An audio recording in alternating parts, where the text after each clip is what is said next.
The rain hammered against the windows of Murphy's diner like bullets against glass, each drop carrying the weight of another lonely October evening in Millbrook, Ohio. Inside the warm glow of the corner booth, David Hayes sat with his calloused hands folded around a cup of coffee that had long since gone cold, staring at 2 plates of pot roast and mashed potatoes. One plate sat directly in front of him, untouched.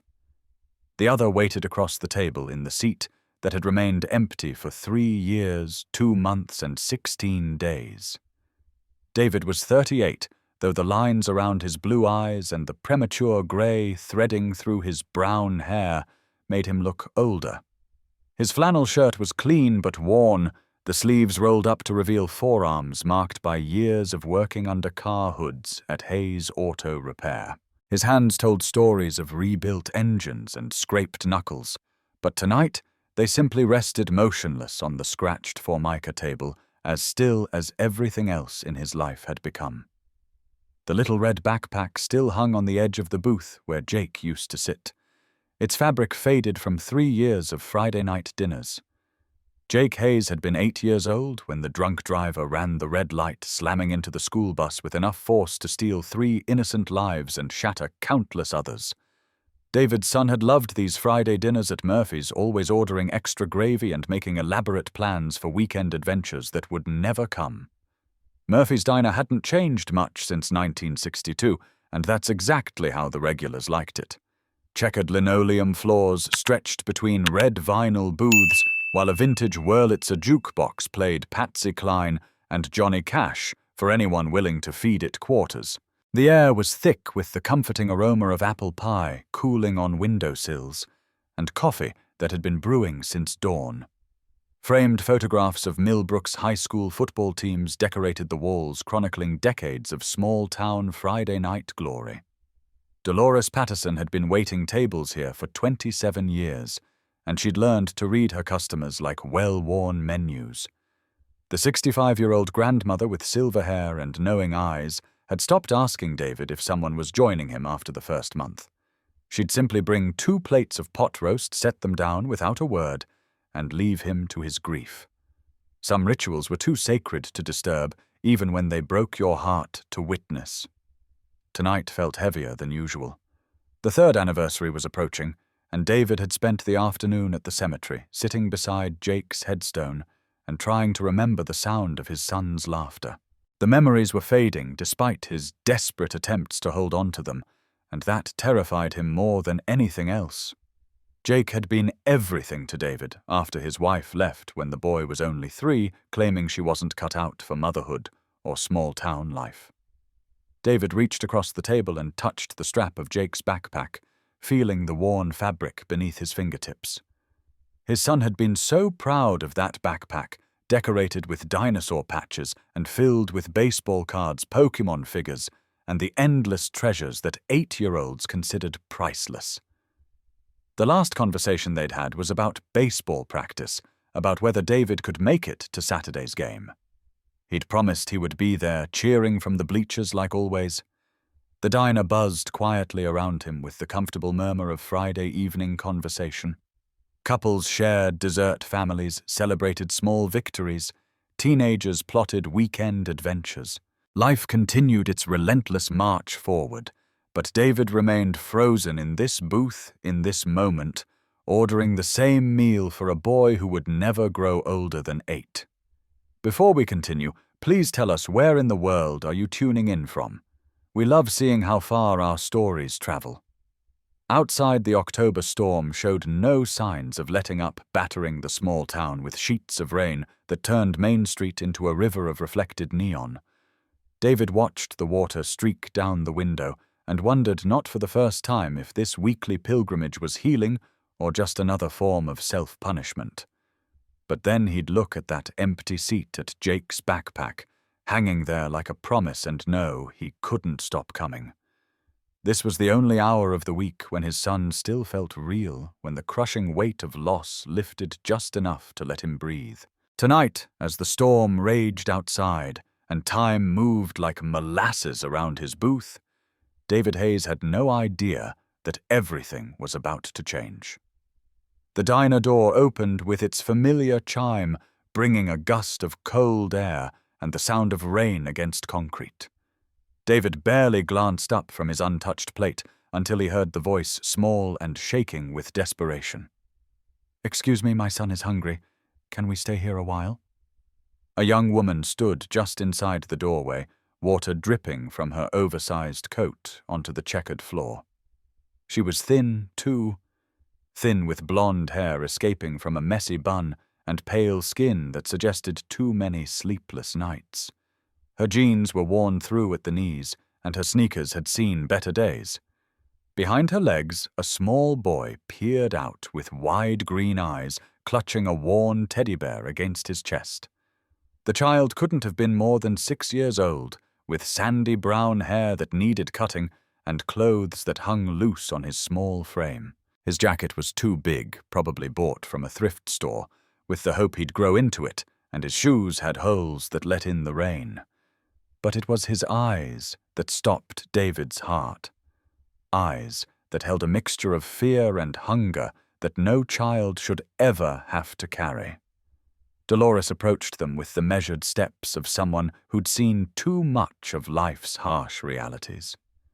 She dried her hands on her apron, her expression softening despite the business policy she was obligated to enforce. "Can I help you, hon?" she asked, not unkindly, but with the tone of someone who knew this conversation wasn't going to end well. The woman's voice was barely above a whisper, each word seeming to cost her something precious. "We're just wondering if it's okay if we sit down for a minute, just to get warm. We've been walking in the rain, and I thought, maybe—" She trailed off, looking down at her son, who had wrapped himself around her leg like a lifeline.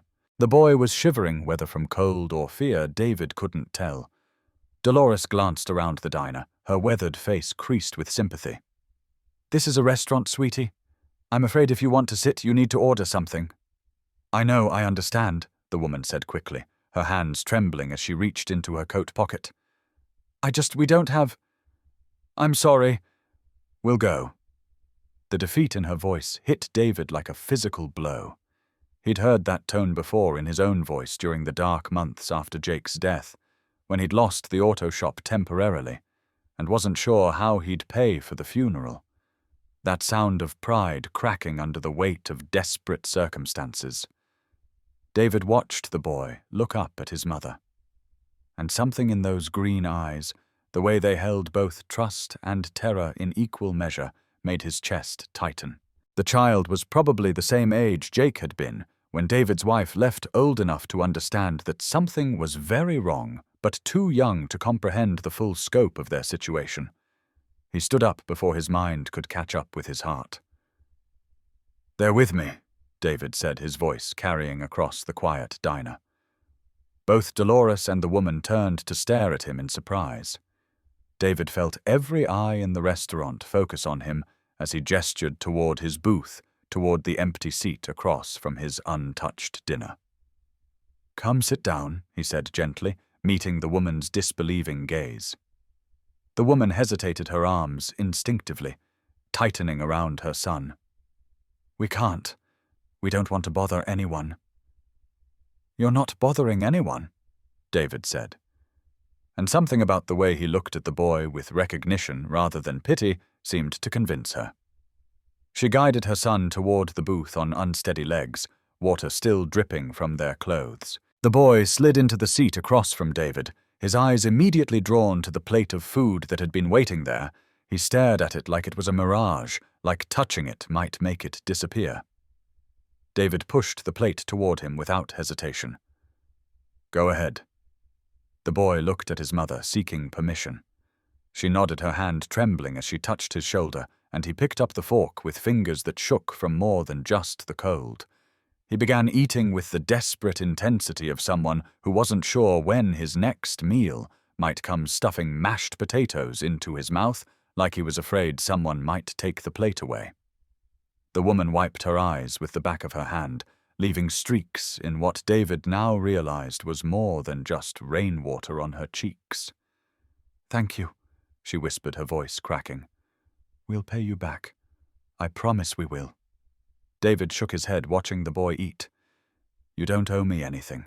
Dolores appeared at the table without being called, setting down a glass of water for the boy and a cup of coffee for his mother. She met David's eyes for just a moment, something unreadable passing between them, then walked away without saying a word. In that look, David saw recognition, the understanding that some moments are too important for questions or explanations. The woman wrapped her fingers around the coffee cup, like it was the first warmth she'd felt in days. For several minutes, nobody spoke. The boy ate with single-minded focus while his mother kept her head down, her shoulders shaking slightly with silent tears of relief or exhaustion, or both.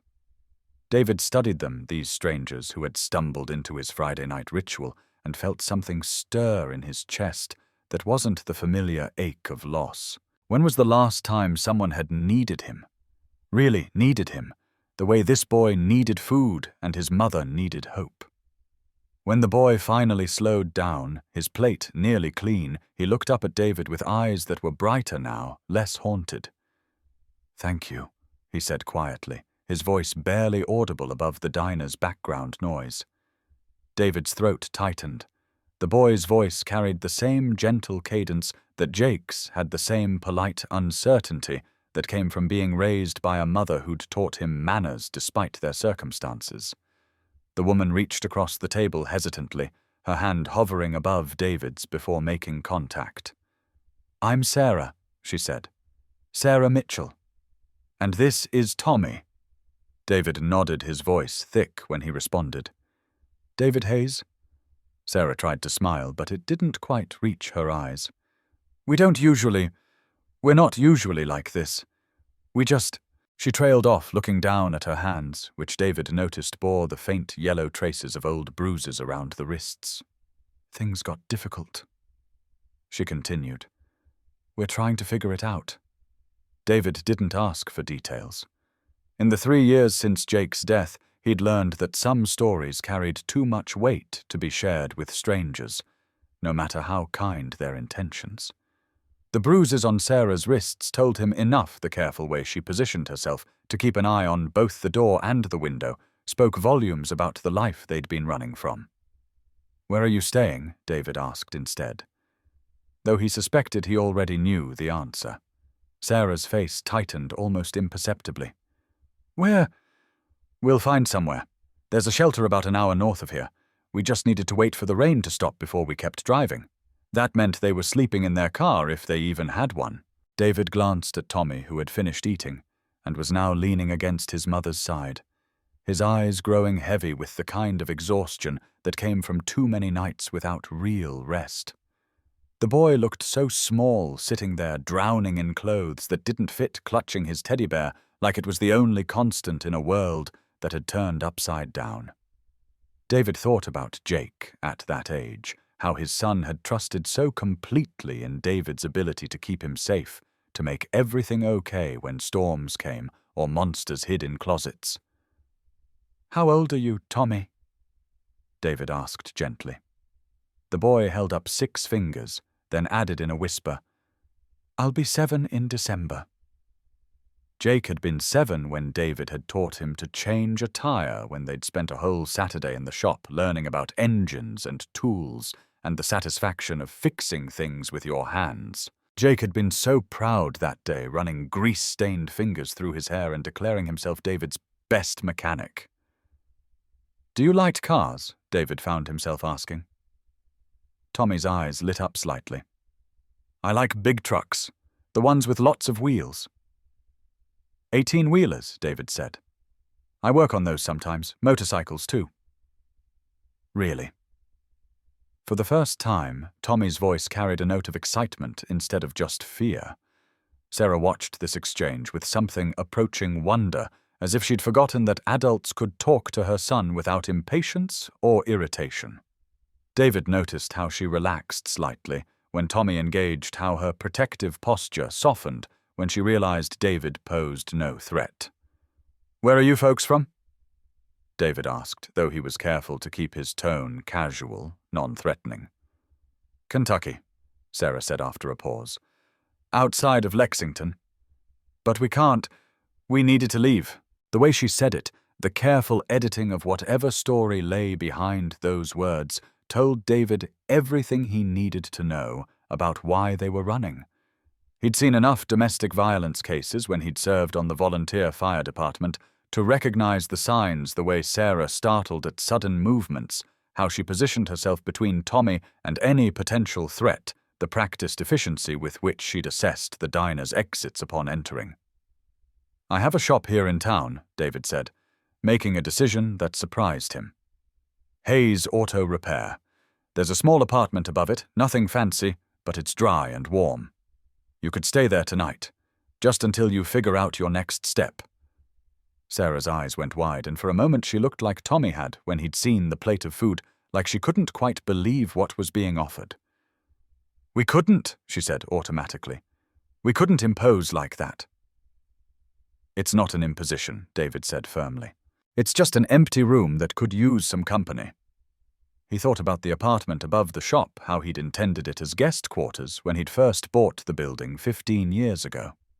After his wife left, and it became just him and Jake, it had turned into storage space for Christmas decorations and outgrown clothes he couldn't bear to donate.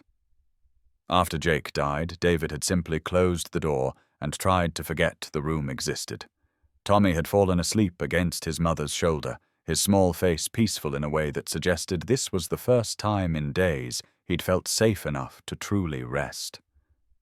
Sarah stroked his hair with gentle fingers, her own eyes heavy with exhaustion. "I don't understand," she said quietly. "Why would you help us? You don't even know us." David looked at her, this young woman who was probably closer to Jake's age than his own, but who carried herself with the weight of someone who'd seen too much, survived too much. He thought about the conversations he'd had with his reflection in the bathroom mirror, the long nights when he'd wondered what the point was of continuing without Jake, the way he'd been going through the motions of living without actually being alive. "Because someone should," he said finally, "and because I know what it's like to need help and not know where to find it." He paid the bill while Sarah gathered their few belongings, her movements careful and quiet to avoid waking Tommy. Dolores handed him the receipt with a knowing look. "You're doing a good thing, David," she said quietly. "That woman's been hurt, and that little boy needs someone to show him what kindness looks like." David nodded, lifting Tommy gently from the booth. The boy weighed almost nothing, all sharp angles and fragile bones, but he settled against David's shoulder with the trust that only children possessed. Sarah followed them out into the rain, pulling her inadequate coat tighter against the cold. The drive to the shop took only 5 minutes through Millbrook's quiet streets, but David found himself taking the longer route past the town square, past the Methodist church where Jake had been baptized, past the elementary school where Tommy would probably need to enroll if they stayed. The rain had softened to a gentle mist that caught the streetlights like scattered diamonds. Hayes Auto Repair occupied a solid brick building on Oak Street with a metal garage door and a hand-painted sign that David's father had made decades ago.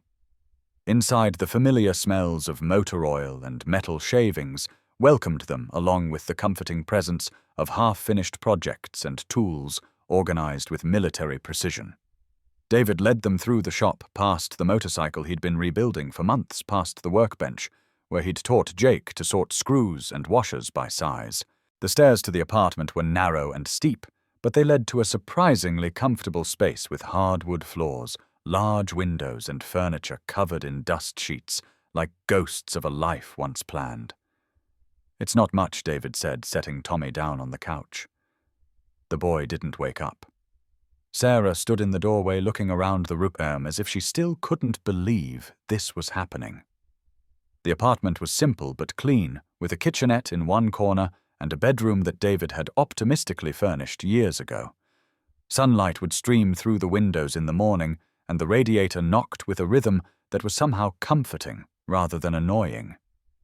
"Why are you doing this?" Sarah asked again, her voice barely above a whisper. David looked at Tommy, sleeping on the couch, at the way the boy's face had relaxed into something approaching peace, and thought about the empty apartment above the shop, the empty seat in the diner booth, the empty spaces that had defined his life for the past 3 years.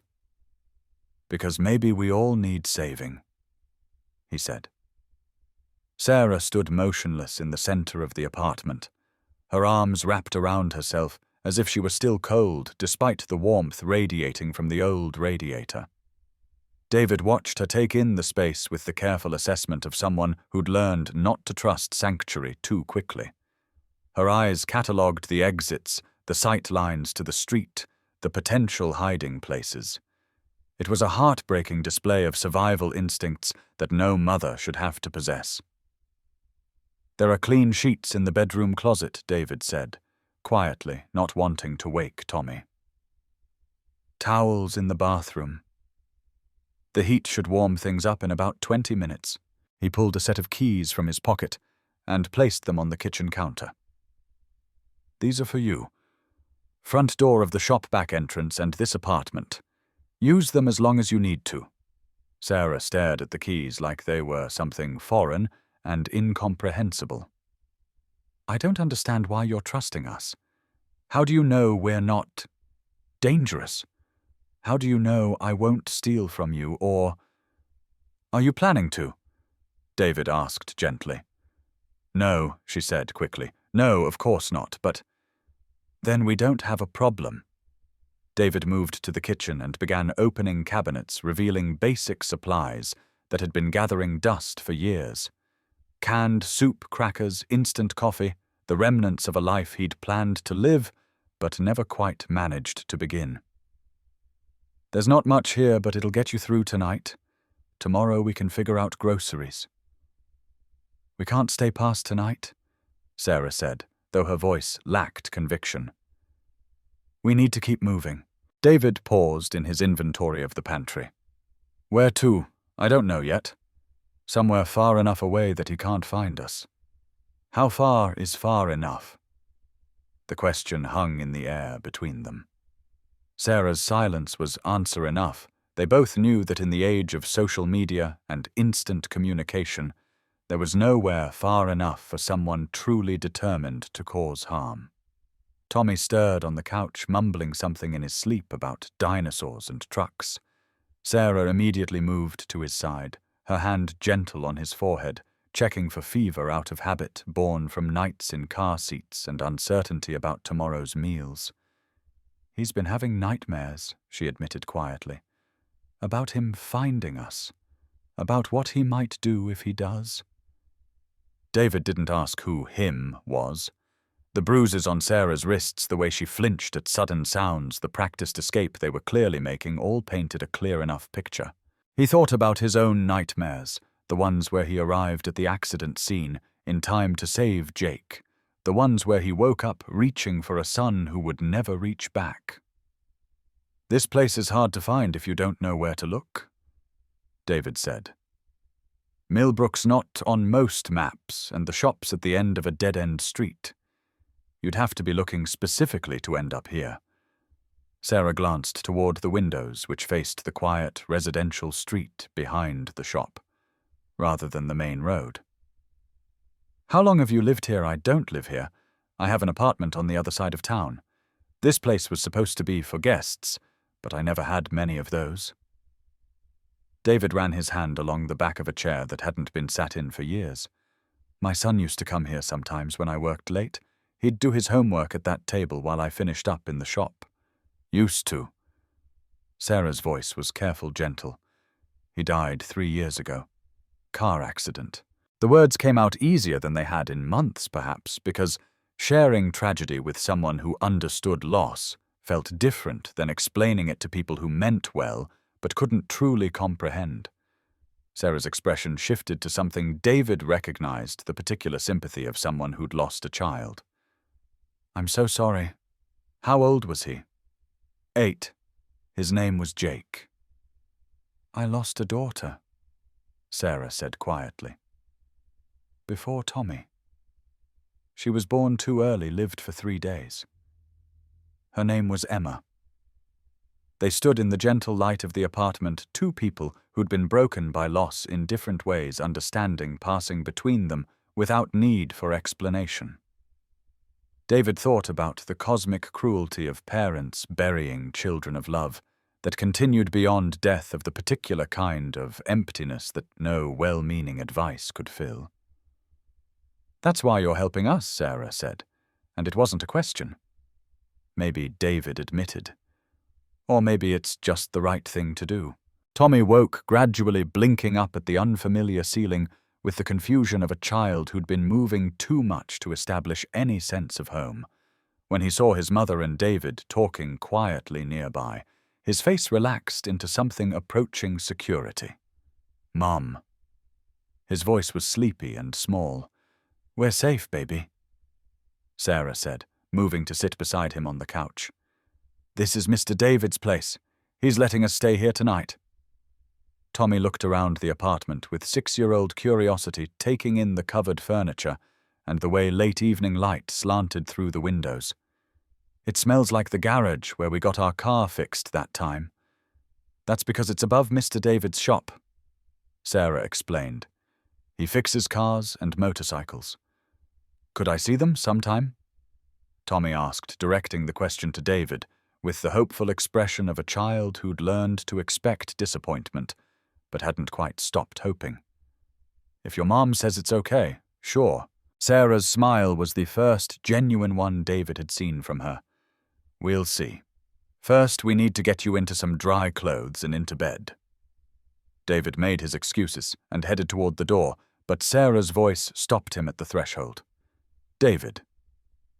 When he turned, she was standing beside the couch where Tommy sat, surrounded by the worn teddy bear and a life's worth of uncertainty. "Thank you. For dinner, for this place, for treating us like we matter. I know you don't owe us anything, and I know this isn't your problem, but—" "You're not a problem," David said firmly. "Either of you." As he walked back through the shop toward his truck, David felt something shifting in his chest, a loosening of the tight control he'd kept over his emotions for 3 years. The shop felt different with people in the apartment above, less like a mausoleum and more like a place where life happened. He paused beside the motorcycle he'd been restoring, running his hand over chrome that Jake had helped him polish months before the accident. His son had been so proud to be included in the work, so eager to learn everything David could teach him about engines and tools and the satisfaction of fixing broken things. Tomorrow he thought maybe Tommy would like to see how a motorcycle engine worked. Maybe Sarah would let him teach the boy something simple, safe. Maybe they'd stay long enough for David to remember what it felt like to have someone to take care of. Outside, the rain had finally stopped, leaving the streets washed clean and reflecting the streetlights like scattered coins. David drove home through the quiet town, past the diner where they'd met, past the cemetery where Jake rested, past the empty house where he'd returned to sleep alone. But for the first time in 3 years, alone didn't feel quite so heavy. Somewhere across town, a little boy was sleeping in a warm bed instead of a car seat, and his mother was resting without fear for the first time in months. It wasn't much, but it was something. It was a beginning. David arrived at the shop earlier than usual the next morning, carrying a bag of groceries from Miller's Market and a nervous energy he hadn't felt in years. He'd spent most of the night lying awake, wondering if he'd made the right choice, if opening his life to strangers was healing, or just another way of avoiding the hard work of moving forward. But when he climbed the stairs to the apartment and heard the quiet sounds of a family morning routine, something settled in his chest. Sarah was in the kitchenette, trying to coax life from the ancient coffee maker, while Tommy sat at the small table coloring in a book that had seen better days. Both were wearing the same clothes from the night before, and David made a mental note to figure out the laundry situation. "Good morning," he said, setting the grocery bag on the counter. "I thought you might need a few things." Sarah's eyes widened as she peered into the bag. Bread, milk, eggs, cereal, fresh fruit, and the kind of basic necessities that most people took for granted. "David, you can't keep spending money on us." "Consider it rent," he said, pulling out a carton of orange juice. Tenants are responsible for their own groceries. Tommy looked up from his coloring, his green eyes bright in the morning light streaming through the windows. Are we tenants? What do you think? David asked, sitting down across from him at the table. I think this place is nice, Tommy said seriously. It's warm and it doesn't move when trucks go by. The casual reference to sleeping in a car hit David harder than he'd expected. He thought about Jake's bedroom with its dinosaur wallpaper and toy chest full of treasures, the security of knowing that every night would end in the same safe place. What are you drawing? David asked, changing the subject. Tommy held up his coloring book, revealing a picture of a semi-truck that he'd colored in meticulous detail. Every wheel was perfectly round, the cab was bright blue, and the trailer was decorated with flames that spiraled along the sides. That's incredible work, David said. And meant it. The boy had an artist's attention to detail and a 6-year-old's fearless use of color. Have you ever seen a real engine, just from the outside? Mum says they're too dangerous to get close to. David glanced at Sarah, who was listening while attempting to wrestle breakfast from the limited supplies in the kitchen. They can be dangerous if you don't know what you're doing. But if you're careful, and you listen to someone who does know, they're just machines that need understanding. Like people, Tommy asked, with the unconscious wisdom of childhood. Exactly like people. After breakfast, which consisted of scrambled eggs that Sarah managed to make taste like a feast, David offered to walk Tommy to the elementary school while Sarah stayed behind to organize their few belongings. The boy chatted constantly during the 4-block walk, asking questions about everything from the color of stop signs to why dogs bark at male men. Millbrook Elementary School was a brick building from the 1950s, surrounded by mature oak trees and the kind of playground equipment that had been built to last generations. Principal Morrison, a kind woman in her 50s who'd taught half the town to read, listened patiently as David explained the situation in carefully edited terms. We have space in Mrs. Patterson's first-grade class, she said, her eyes soft with understanding as she looked at Tommy. And we have a program for children who might need some extra support while they're adjusting. Tommy clung to Sarah's hand as they walked to his new classroom, but his curiosity overcame his fear when he saw the reading corner with its collection of books about trucks and dinosaurs. Mrs. Patterson, no relation to the diner's Dolores, was a teacher gifted with the ability to make every child feel like the most important person in the room. I have a feeling you're going to fit right in here, she told Tommy, showing him the desk that would be his and introducing him to the 2 boys who would be his table partners. David spent the rest of the morning in the shop, working on the motorcycle restoration with an energy he hadn't felt in months. The familiar rhythm of tools and concentration helped settle his mind, but he found himself listening for sounds from the apartment above, wondering how Sarah was adjusting to their first morning of safety in months. She appeared in the shop around noon, her blonde hair pulled back in a ponytail, and her expression more rested than he'd seen it the night before. I hope it's okay that I came down, she said. I was going a little crazy up there with nothing to do. Of course. This is your home now for as long as you need it to be. The word home seemed to catch in her throat as if the concept was too foreign to accept immediately. She walked slowly around the shop, taking in the organized chaos of tools and parts, the workbench where projects in various stages of completion waited for attention. You do beautiful work, she said, running her hand along the gleaming tank of a restored Harley-Davidson. Jake would have loved this place.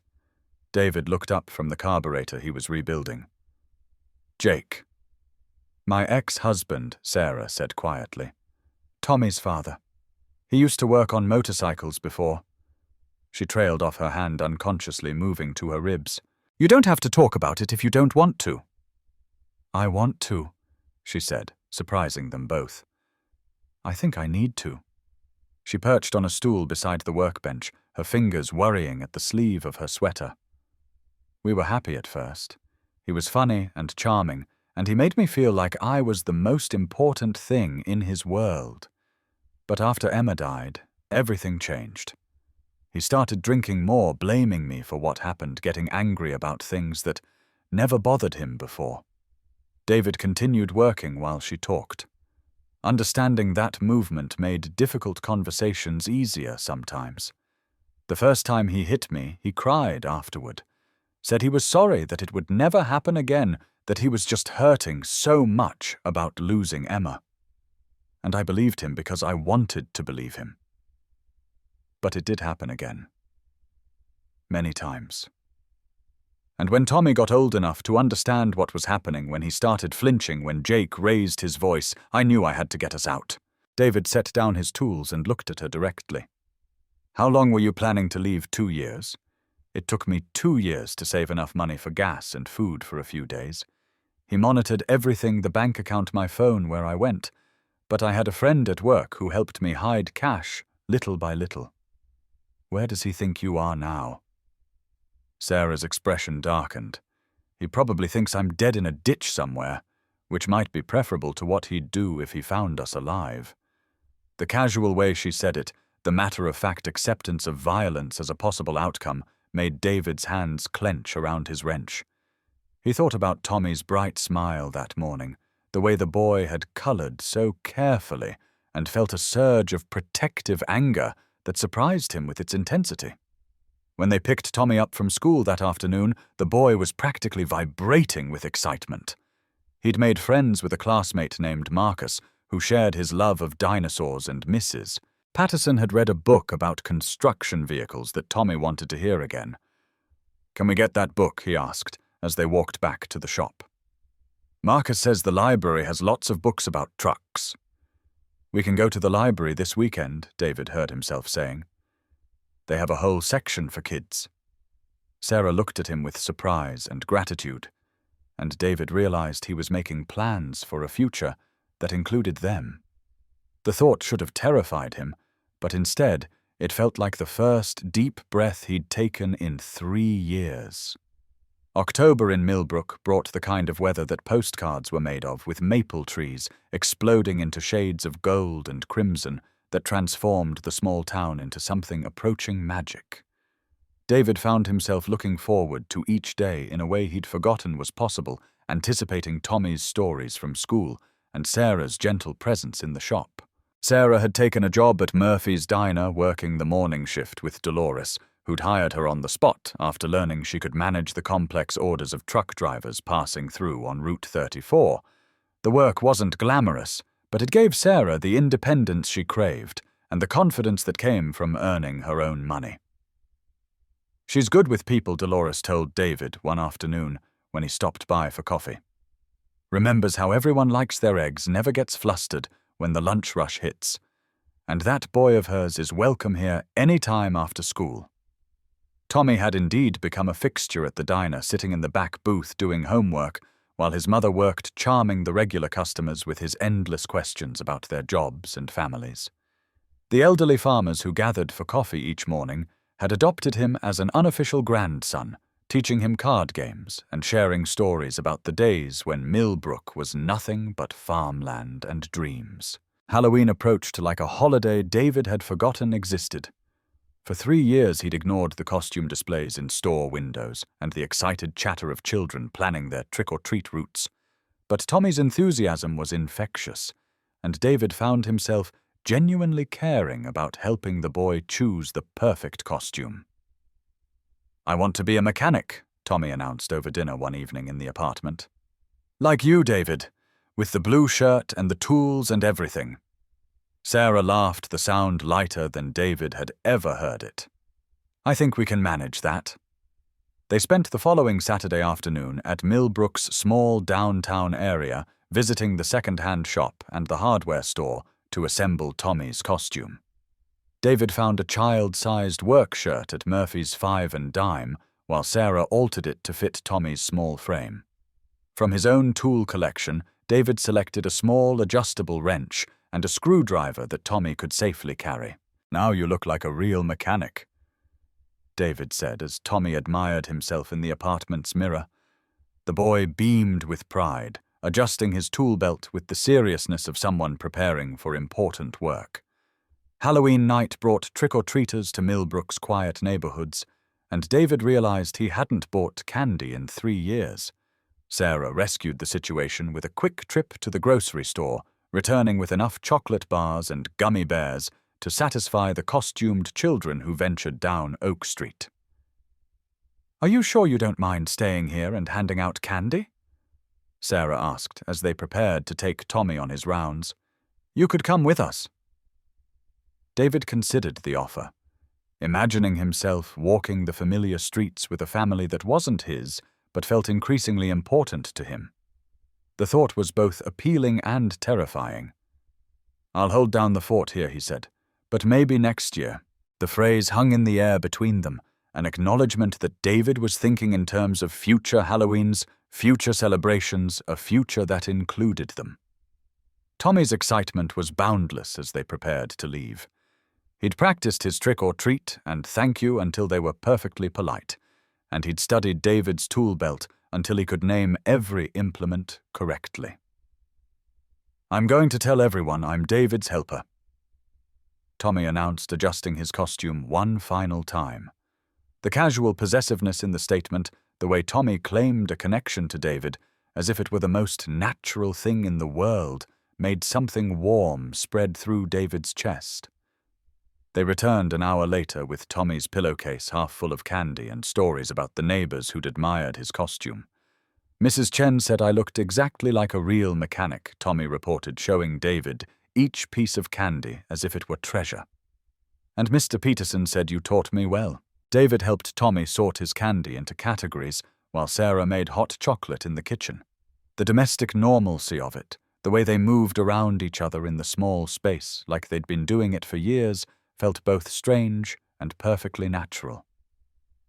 Later, after Tommy had fallen asleep with his tool belt still on and his candy carefully organized on the nightstand, David and Sarah sat in the shop's office, sharing a beer and talking about nothing in particular.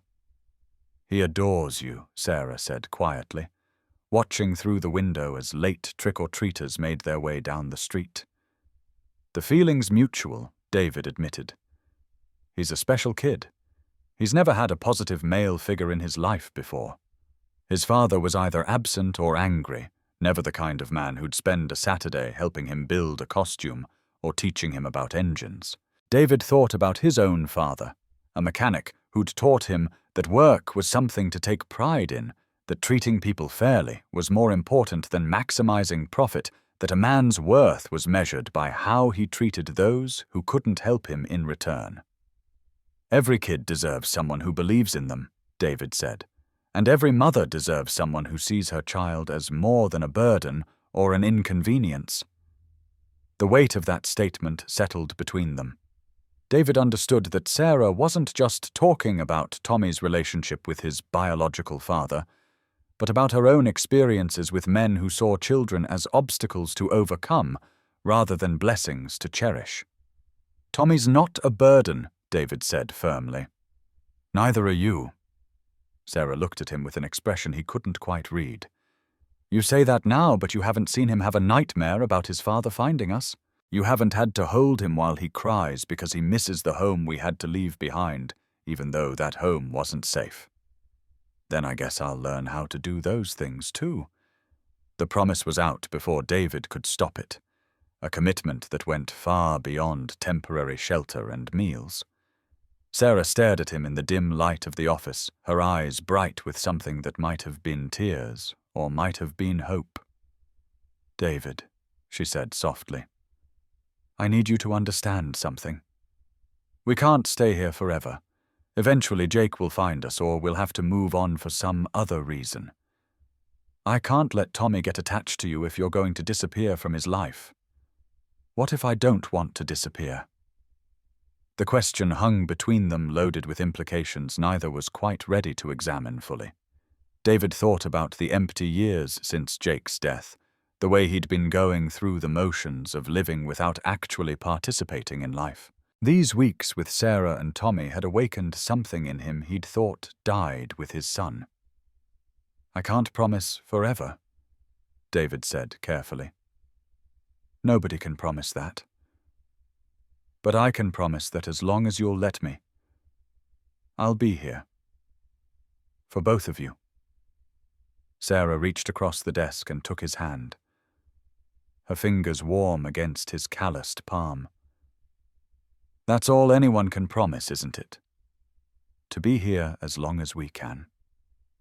Outside Halloween night was winding down, the last of the trick-or-treaters heading home with their treasures.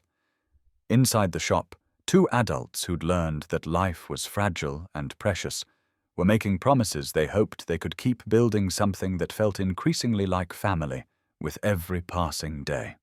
November arrived with the kind of cold that promised snow before Christmas, and the scent of wood smoke drifting from chimneys throughout Millbrook. David found himself planning Thanksgiving dinner with an enthusiasm that surprised him, driven by Tommy's excitement about our first real holiday together, and Sarah's careful hope that they might actually have something to celebrate. "I've never cooked a whole turkey," David admitted. As they stood in Miller's Market on the Saturday before Thanksgiving, studying the array of frozen birds like they contained state secrets.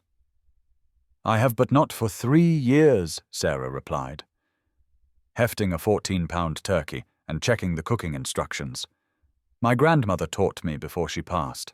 Said any woman worth her salt should know how to feed people she loves." Tommy pressed his nose against the glass of the bakery case, his breath fogging the surface as he studied the array of pies. "Can we get the one with the orange stuff?" "Sweet potato," Sarah said with a smile. "And yes, we can get sweet potato pie." David watched them navigate the grocery store with the easy familiarity of a family. Tommy chattering about the cranberry sauce recipe his teacher had shared, and Sarah methodically checking items off a list she'd written on a napkin. He felt like an observer of his own life, amazed by how natural it felt to be planning a holiday meal for people he'd known for less than 2 months. "What about your family?" Sarah asked as they loaded groceries into David's truck. "Do they live nearby?" "My parents died in a car accident when Jake was 5, David said. "No siblings, no aunts or uncles. It's been just me for a while." Sarah's expression softened with understanding. "Then we'll make our own family traditions." The week leading up to Thanksgiving was filled with preparation that felt more like anticipation than work. Tommy helped David set up the dining table that hadn't been used since before Jake died, carefully arranging the mismatched plates and silverware that David had accumulated over years of bachelor living. "This is where you'll sit," Tommy announced, placing a napkin at the head of the table. "And this is where Mom will sit. And this is my spot right here in the middle so I can talk to both of you." Sarah worked extra shifts at the diner, earning enough money to contribute to the grocery bill, despite David's protests. She also spent her evenings in the apartment's kitchen, practicing pie crusts and testing stuffing recipes with the determination of someone who wanted everything to be perfect. "You don't have to prove anything," David told her on Wednesday evening as she pulled her 3rd attempt at cornbread from the oven. "I want to," she said, checking the golden crust with the intensity of a scientist. "This is Tommy's first real Thanksgiving, and I want him to remember it." David understood the weight behind her words. Tommy's early childhood had been marked by his father's drinking and anger holidays that ended in arguments and tears rather than gratitude and joy. This Thanksgiving would set a new pattern, a new standard for what family celebrations could be. Thursday morning dawned crisp and clear, with frost covering the windows of the apartment and the promise of snow in the afternoon forecast. David arrived at the shop early to find Sarah already in the kitchen, her hair pulled back in a ponytail and flour dusting her apron as she worked on homemade rolls. "How long have you been up?" he asked, accepting the cup of coffee she offered. "Since 5. The turkey needs to go in the oven in an hour, and I wanted to get the side dishes prepped." Tommy appeared in the doorway, still in his dinosaur pajamas, but wide awake with excitement. "Is it Thanksgiving yet? Can we eat the turkey now?" "Not for several more hours," Sarah laughed, wrapping him in a flour-dusted hug. but you can help us get everything ready." The morning passed in a blur of basting and stirring, with Tommy appointed as official taste tester for everything from mashed potatoes to green bean casserole. David found himself relegated to setting the table and opening cans, watching Sarah transform their modest kitchen into something approaching magical. "I want to show you something," David said during a lull in the cooking. He led Tommy down to the shop where he'd been working on a surprise project for the past week. In the corner, covered by an old sheet, sat a small workbench built specifically for Tommy's height. David pulled away the covering to reveal a perfect miniature version of his own workspace, complete with child-safe tools and a pegboard for organization. "Is this mine?" Tommy breathed, running his hands over the smooth wood surface. "If you want it. Every good mechanic needs his own workspace." Tommy threw his arms around David's waist with the fierce intensity of 6-year-old affection. "Thank you, thank you, thank you. Can I work on something right now?" "After dinner," David promised. "Today is for family time." The word family slipped out naturally, and David realized he'd stopped questioning whether that's what they were. They functioned like a family cared for each other, like a family made decisions with each other's welfare in mind, like a family. Whatever legal or biological definitions might say, this was his family now. Dinner was served at 4 o'clock, the apartment filled with the scents of roasted turkey and warm bread. Tommy said grace with the seriousness of someone performing an important duty, thanking God for his mom, for David, for their home, and for the best turkey in the whole world, even though we haven't eaten it yet. They ate slowly, savoring both the food and the conversation.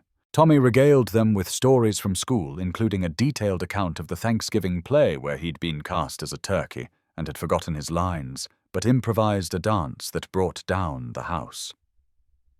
"I want to go around the table and say what we're grateful for," Sarah said as they moved on to pie. "I'll start. I'm grateful for second chances for people who see the best in you when you can't see it yourself, and for having a place to call home." Tommy considered this seriously before speaking. "I'm grateful for David teaching me about engines, and for Mom not being scared anymore, and for having my own workbench, and for sweet potato pie." They both looked at David expectantly. He thought about Jake, about the Thanksgivings they'd shared, when it was just the two of them making the best of store-bought dinner rolls and overcooked turkey. He thought about the 3 years of empty holidays of avoiding the grocery store during November because the sight of turkey and stuffing made his chest ache. "I'm grateful for unexpected families," he said quietly, "for little boys who see magic in carburetors and brave mothers who protect their children no matter the cost. I'm grateful for Friday nights that don't feel empty anymore." After dinner, they walked to the cemetery, despite the light snow that had begun to fall. David wanted Tommy to meet Jake, wanted to share this day with the son who couldn't be there, but who had taught David everything he knew about love and loss and the courage to try again. Jake's headstone was simple granite with his name and dates, along with the inscription, "Beloved Son," that David had chosen because it seemed to capture everything essential about who Jake had been. Tommy approached the grave with the fearlessness of childhood, kneeling to brush snow from the stone. "Hi, Jake," he said conversationally. "I'm Tommy, and I live with your dad now. He's teaching me about motorcycles." Sarah stood beside David, her hand finding his as Tommy continued his one-sided conversation with complete sincerity. "Your dad makes really good pancakes, but he burns them sometimes. And he has the best tools in the whole world. I think you would have liked my workbench." David felt tears freezing on his cheeks as Tommy talked, sharing the details of his life with Jake, as if they were brothers separated only by circumstance rather than death. There was no sadness in the boy's voice, just the matter-of-fact acceptance of a child who understood that some people you love lived in different places. "Thank you, David," whispered to the headstone to Jake, to the universe that had taken his son, but somehow given him another chance at family. Thank you for showing me how to love again. December arrived with a vengeance, bringing the kind of winter that old-timers claimed hadn't been seen in Millbrook for 20 years. Snow fell steadily for 3 days straight, transforming the town into a Christmas card and effectively trapping everyone indoors with nothing but each other for company. For David, who had spent the last 3 winters avoiding holiday decorations and Christmas music, the forced intimacy of snow days revealed how completely his life had changed. Tommy treated the snow like a personal gift from the universe, pressing his face against every window in the apartment and begging to go outside every 10 minutes despite the sub-zero temperatures. David found himself building snowmen in the shop's parking lot, engaging in snowball fights that left him soaked and laughing, and teaching Tommy to make snow angels with the patience of someone who'd forgotten how much joy could be found in simple pleasures. You're different, Sarah observed one evening as they watched Tommy practice writing his name in the condensation on the apartment windows. They were trapped inside by another blizzard, the 3rd that week, but the forced confinement felt cozy rather than claustrophobic. Different how David asked, though he knew what she meant. Lighter, like you've remembered how to be happy. David considered this as he watched Tommy create an elaborate story about the snow creatures they'd built, complete with detailed family relationships and careers. The boy had decided the snowman in the front was a mechanic like David, while the smaller one near the garage door was his apprentice learning the trade. I think I'd forgotten that happiness was a choice, David said. For 3 years I chose grief, because it felt like the only way to honor Jake. But watching Tommy listening to him talk about everything like it's an adventure waiting to happen, I realized Jake would want me to choose joy. Christmas preparations began in earnest, despite the weather, with Tommy creating increasingly elaborate wish lists that invariably included items for David and Sarah, alongside his own desires. His generosity was unconscious and absolute, the natural inclination of a child who had learned that family meant thinking about each other first. David found himself shopping for Christmas presents with an enthusiasm he'd thought was permanently buried. He spent hours at Miller's toy store studying educational building sets and art supplies, consulting with Mrs. Miller about what 6-year-olds enjoyed and how to balance fun with learning. You want something that'll grow with him? Mrs. Miller advised, her eyes twinkling with the wisdom of someone who'd been advising parents and grandparents for 4 decades, something he can use now but won't outgrow in 6 months. David selected a deluxe set of building blocks designed for engineering projects, along with a beginner's toolbox filled with real but child-safe tools. For Sarah, he chose a locket that could hold 2 pictures, thinking she might want to carry photos of both her children close to her heart. Christmas Eve arrived with clear skies and temperatures cold enough to make breathing visible, the kind of night that made indoor gatherings feel sacred. David had strung lights around the apartment's windows, and Sarah had somehow managed to create a small Christmas tree using a potted pine from the nursery and decorations fashioned from paper and ribbon. Tommy had been vibrating with excitement for days, but on Christmas Eve he grew suddenly quiet and thoughtful. During their traditional Friday night dinner at Murphy's Diner, he played with his food instead of eating and answered questions with uncharacteristic brevity. "What's on your mind, buddy?" David asked as they walked back to the shop through streets illuminated by Christmas lights and fresh snow. "Will Santa be able to find me here?" Tommy asked quietly. "We moved so much this year, and we don't have our old address anymore." The question revealed the deep-seated anxiety that Tommy says. Tommy carried, despite his usually sunny disposition. The fear that good things were temporary, and that stability was an illusion. David knelt in the snow, bringing himself to Tommy's eye level. "Santa always knows where good kids are," David said with complete certainty. "And you know what? He's been talking to me. Making sure he has the right address for you." Tommy's eyes widened with hope and suspicion. "Really? You talked to Santa.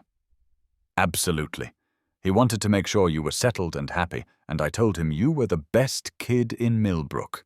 He's very impressed with your mechanical skills. The conversation continued as they climbed the stairs to the apartment, with Tommy extracting elaborate promises about Santa's knowledge of their new living situation, and David finding himself improvising explanations for how the North Pole Postal Service operated. He's never had a real Christmas, Sarah said quietly once. Tommy was asleep, his stocking hung carefully on the radiator since they lacked a fireplace. Jake always drank too much on Christmas Eve, and Christmas morning usually ended with him passed out on the couch, while Tommy played alone with whatever small gift I'd managed to hide away.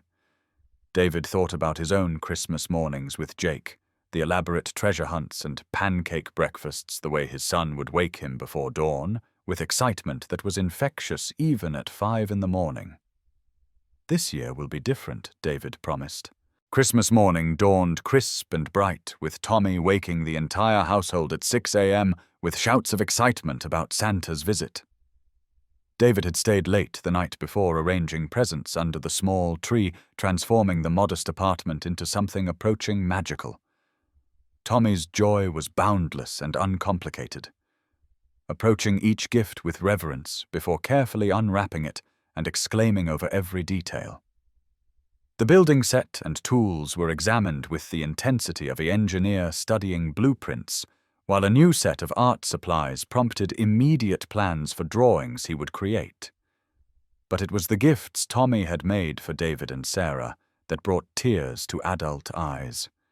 For his mother, he'd created a coupon book offering services like 1 free hug when you're sad and help with dishes even when I don't want to.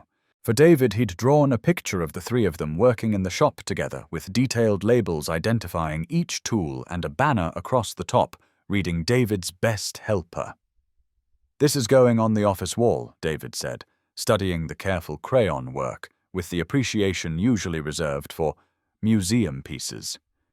The day passed in a blur of cooking and games, and the kind of easy contentment that made time feel both precious and eternal.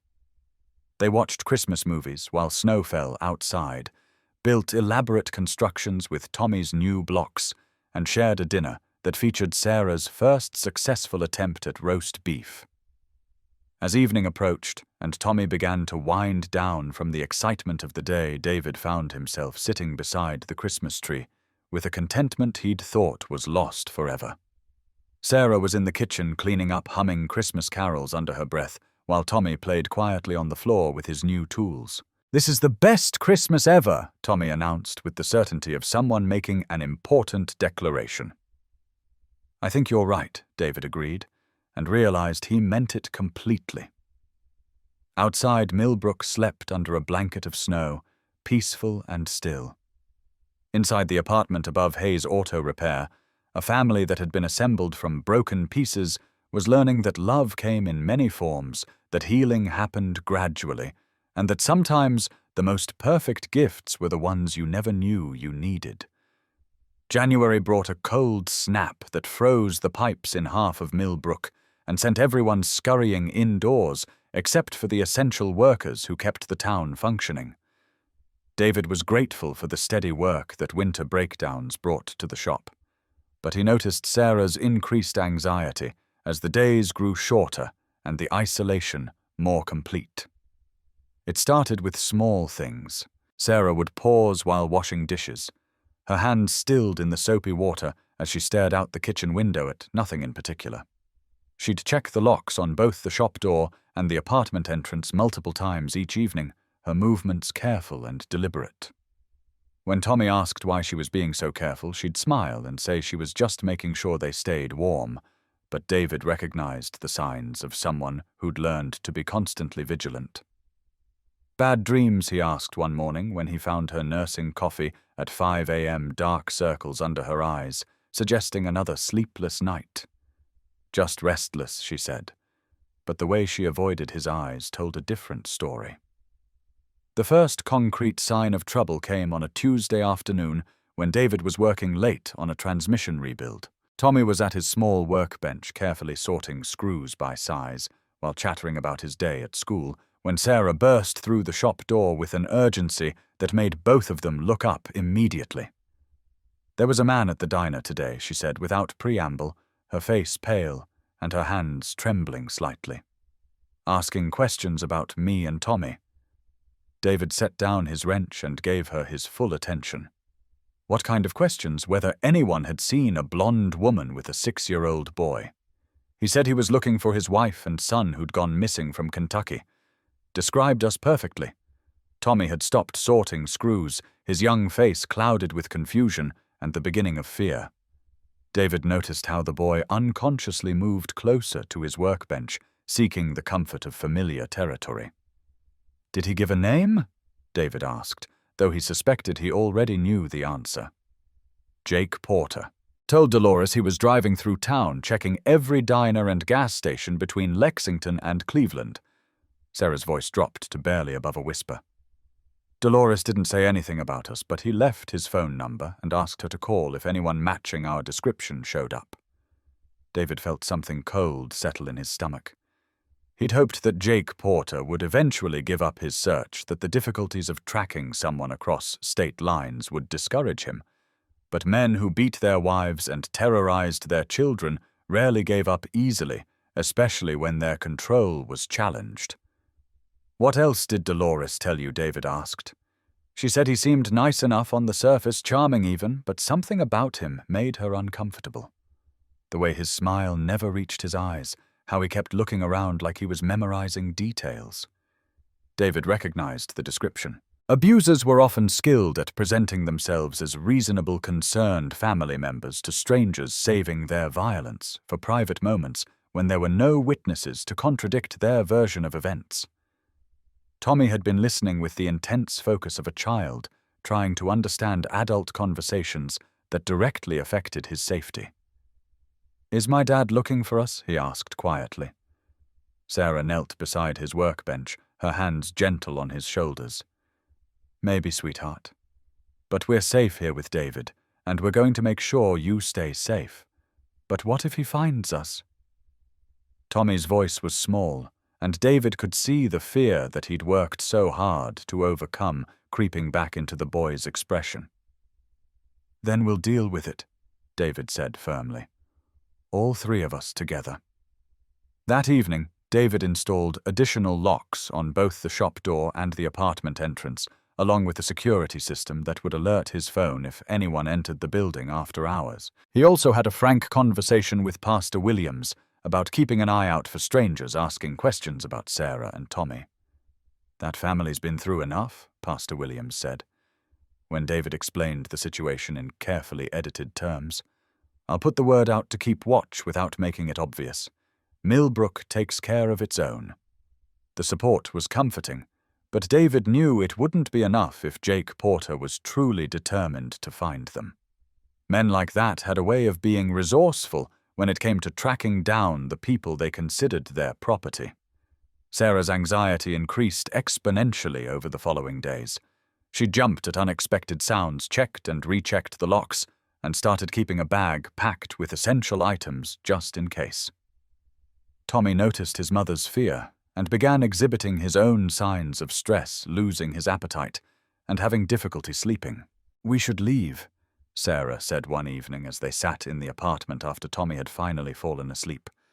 "We've put you in danger just by being here, and if Jake finds us—" "You're not going anywhere," David interrupted. "This is your home now, and I'm not about to let some bully drive you away from the first place Tommy's felt safe. You don't understand what he's capable of." Sarah's voice was tight with remembered fear. "He put me in the hospital twice before I left. Once with 3 broken ribs, once with a concussion that left me dizzy for weeks. And that was when he was just angry. If he finds out another man has been taking care of his son—" David reached across the space between them and took her hand. "Then we make sure he doesn't find out. And if he does, we handle it. Together." The word "together" seemed to anchor something in Sarah, but David could see the war between hope and fear playing out in her expression.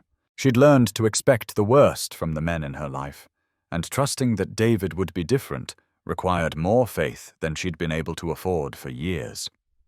2 days later, the worst of David's fears materialized. He was closing up the shop around 7 p.m. when he noticed headlights pulling into the parking area. The car sat there for several minutes, engine running, before the driver finally got out and approached the shop door. Jake Porter was exactly what David had expected, and somehow worse than he'd imagined. Tall and broad-shouldered, with the kind of physical presence that took up more space than his actual size warranted. His dark hair was perfectly styled, his clothes expensive but casual, and his smile was the kind that charm worn like a mask. But his eyes were cold, calculating, and when they fixed on David through the shop window, they held the predatory focus of someone who enjoyed having power over others. David unlocked the door but didn't step aside to let Porter enter. "Help you with something?" David asked, his tone neutral. "I'm looking for my wife and son." "Porter," said his voice, carrying just the right note of concerned family man. "I think they might have passed through this area. Blonde woman, about 29, traveling with a 6-year-old boy. They've been missing for months, and I'm worried sick about them." The performance was polished, complete with a slight tremor in his voice that might have convinced someone who didn't know better. But David had seen the bruises on Sarah's wrists, had held Tommy during nightmares about angry fathers, and he wasn't buying a word of it. "Haven't seen anyone like that?" David lied smoothly. "But if I do, you got a card or something?" Porter handed over a business card with his contact information, his eyes already scanning the shop behind David, looking for signs of Sarah and Tommy's presence. "I appreciate any help you can give me." "Porter," said his smile widening. "They're all I have in the world, and I just want them home safe." The way he said "home" made David's skin crawl. It was the possessive tone of someone who viewed his family as property, rather than people with their own agency and right to safety. "Sure thing," David said, pocketing the card. "I'll keep an eye out." Porter lingered for another moment, clearly hoping to be invited inside or to catch a glimpse of something that would confirm his suspicions. When it became clear that David wasn't going to be more accommodating, he finally returned to his car and drove away. David locked the shop door behind him and immediately climbed the stairs to the apartment where he found Sarah and Tommy reading together on the couch. The domestic scene was so peaceful, so perfect in its ordinary happiness, that David felt a surge of protective anger that surprised him with its intensity. "He's here," David said quietly, not wanting to alarm Tommy unnecessarily, but knowing Sarah needed to be prepared. Sarah's face went white, but she didn't panic. Instead, she carefully marked their place in the book and suggested Tommy start getting ready for bed, her voice steady, despite the fear David could see in her eyes. After Tommy was safely tucked in and had fallen asleep, David told Sarah about the encounter in detail, including his assessment of Porter's demeanor and the clear intelligence behind his seemingly casual questions. "He knows we're here," Sarah said, with the flat certainty of someone stating an obvious fact. "Maybe not for sure, but he suspects. That's why he came directly to you instead of just asking around town." David nodded grimly. "The question is, what's his next move?" They didn't have to wait long to find out. Jake Porter returned 3 days later this time, without the pretense of politeness. David was working under the hood of a pickup truck when he heard footsteps approaching across the shop floor, the sound deliberately heavy and aggressive. He slid out from under the vehicle to find Porter standing in the middle of the workspace, his expensive jacket incongruous among the oil stains and tool benches. "We need to talk," Porter said, his mask of concerned husband completely gone. What remained was something harder and more dangerous, a man who was accustomed to getting what he wanted through intimidation. David stood slowly wiping his hands on a rag while keeping his eyes fixed on Porter's face. "Shop's open to the public, but I'm busy. You need something specific, or are you just browsing?" "I know they're here," Porter said, his voice low, but carrying clearly in the enclosed space. "My wife and my son. I know you're hiding them, and I want them back." Don't know what you're talking about, David replied evenly, though his mind was racing through potential scenarios. The apartment was directly above them, and if Tommy was up there doing homework, he might hear voices through the floor. Porter took a step closer, his physical presence designed to intimidate. Look, I get it. Pretty blonde shows up with a sob story about her mean husband, bats her eyes, and suddenly you're feeling like a hero. But you don't know the whole story. Sarah's got problems, mental health issues, and she took my son away from his home, his school, his life. The practiced speech was delivered with just enough sincerity to make it believable, and David recognized the skill with which Porter wove truth and lies together. Abusers were often masters of manipulation, capable of making their victims sound unstable while positioning themselves as the reasonable party seeking help. Even if that were true, David said carefully, it wouldn't be any of my business. It becomes your business when you're harboring a fugitive. Porter's voice hardened. Sarah violated a custody agreement when she left Kentucky with my son. I have legal documents that give me the right to take him back. David doubted the legal documents existed in any meaningful form, but he also knew that Porter probably had enough connections to make life very difficult for Sarah if he chose to pursue formal channels. Seems like a matter for the police, then, David said. I'm sure they'd be happy to help you sort out your legal situation. Porter's laugh was harsh and humorless. The police in a small town like this? They're going to side with the local mechanic over an outsider. But I've got other resources, friend. People who can make your life very complicated if you don't cooperate. The threat was delivered with casual confidence, and David realized he was dealing with someone who was accustomed to using both legal and extra-legal pressure to get what he wanted. The expensive clothes and practiced manner suggested connections that went beyond simple domestic abuse. Are you threatening me? David asked, his voice remaining calm despite the anger building in his chest. I'm explaining reality, Porter said, moving closer until he was within arm's reach. Sarah's my wife. Tommy's my son. They belong with me and I'm taking them home. You can make this easy, or you can make it hard. But either way, it's happening.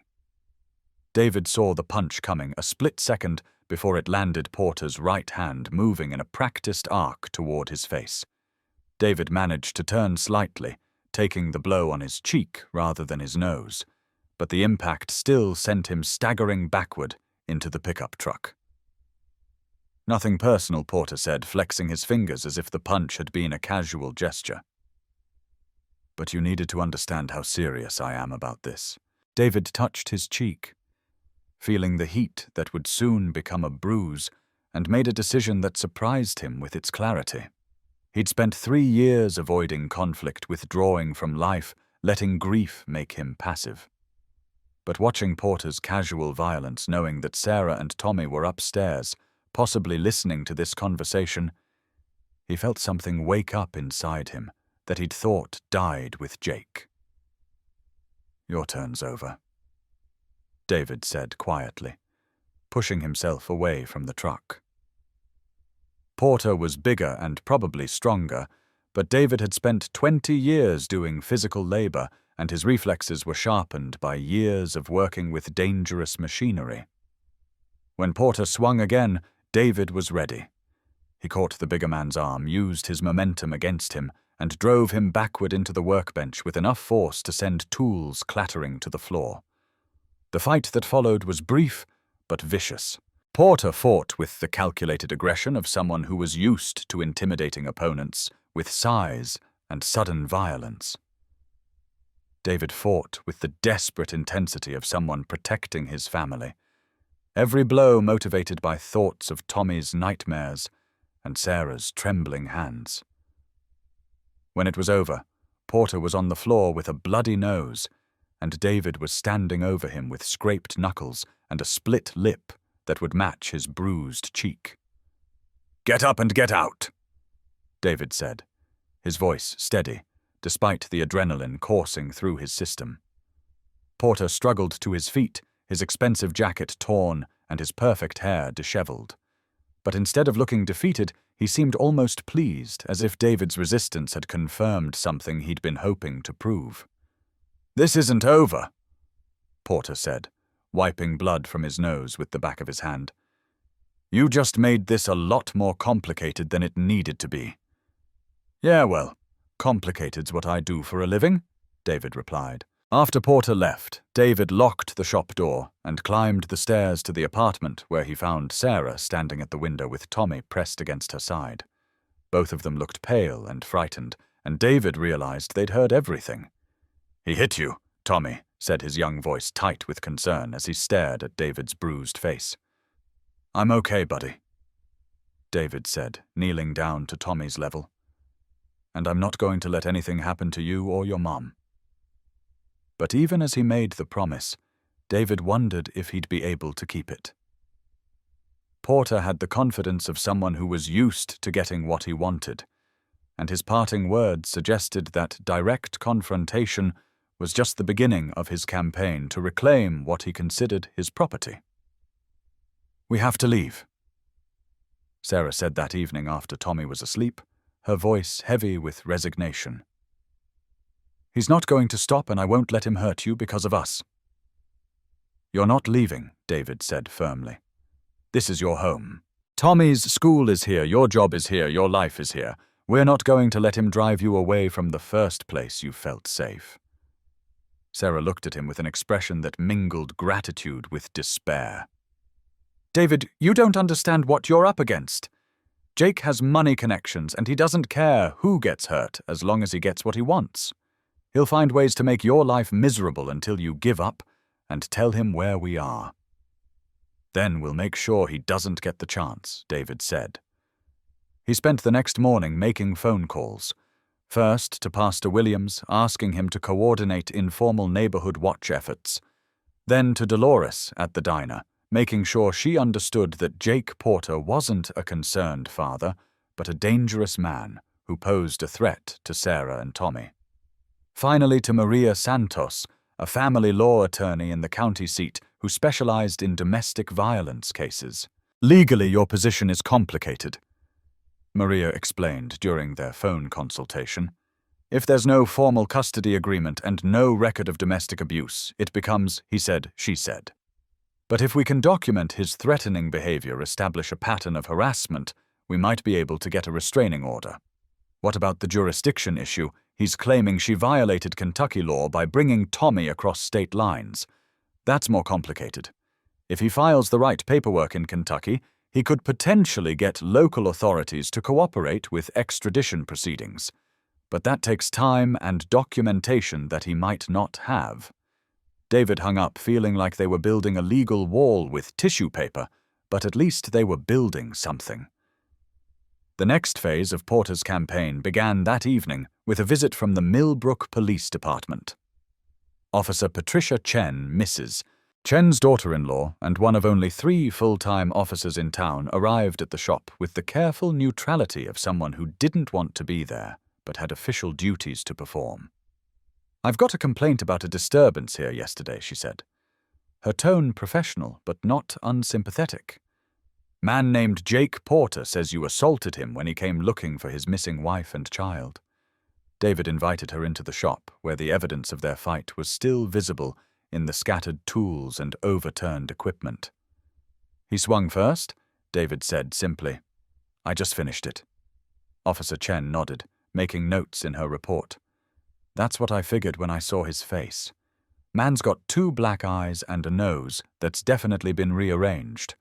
But he's threatening to file formal charges if his wife and son aren't returned to him."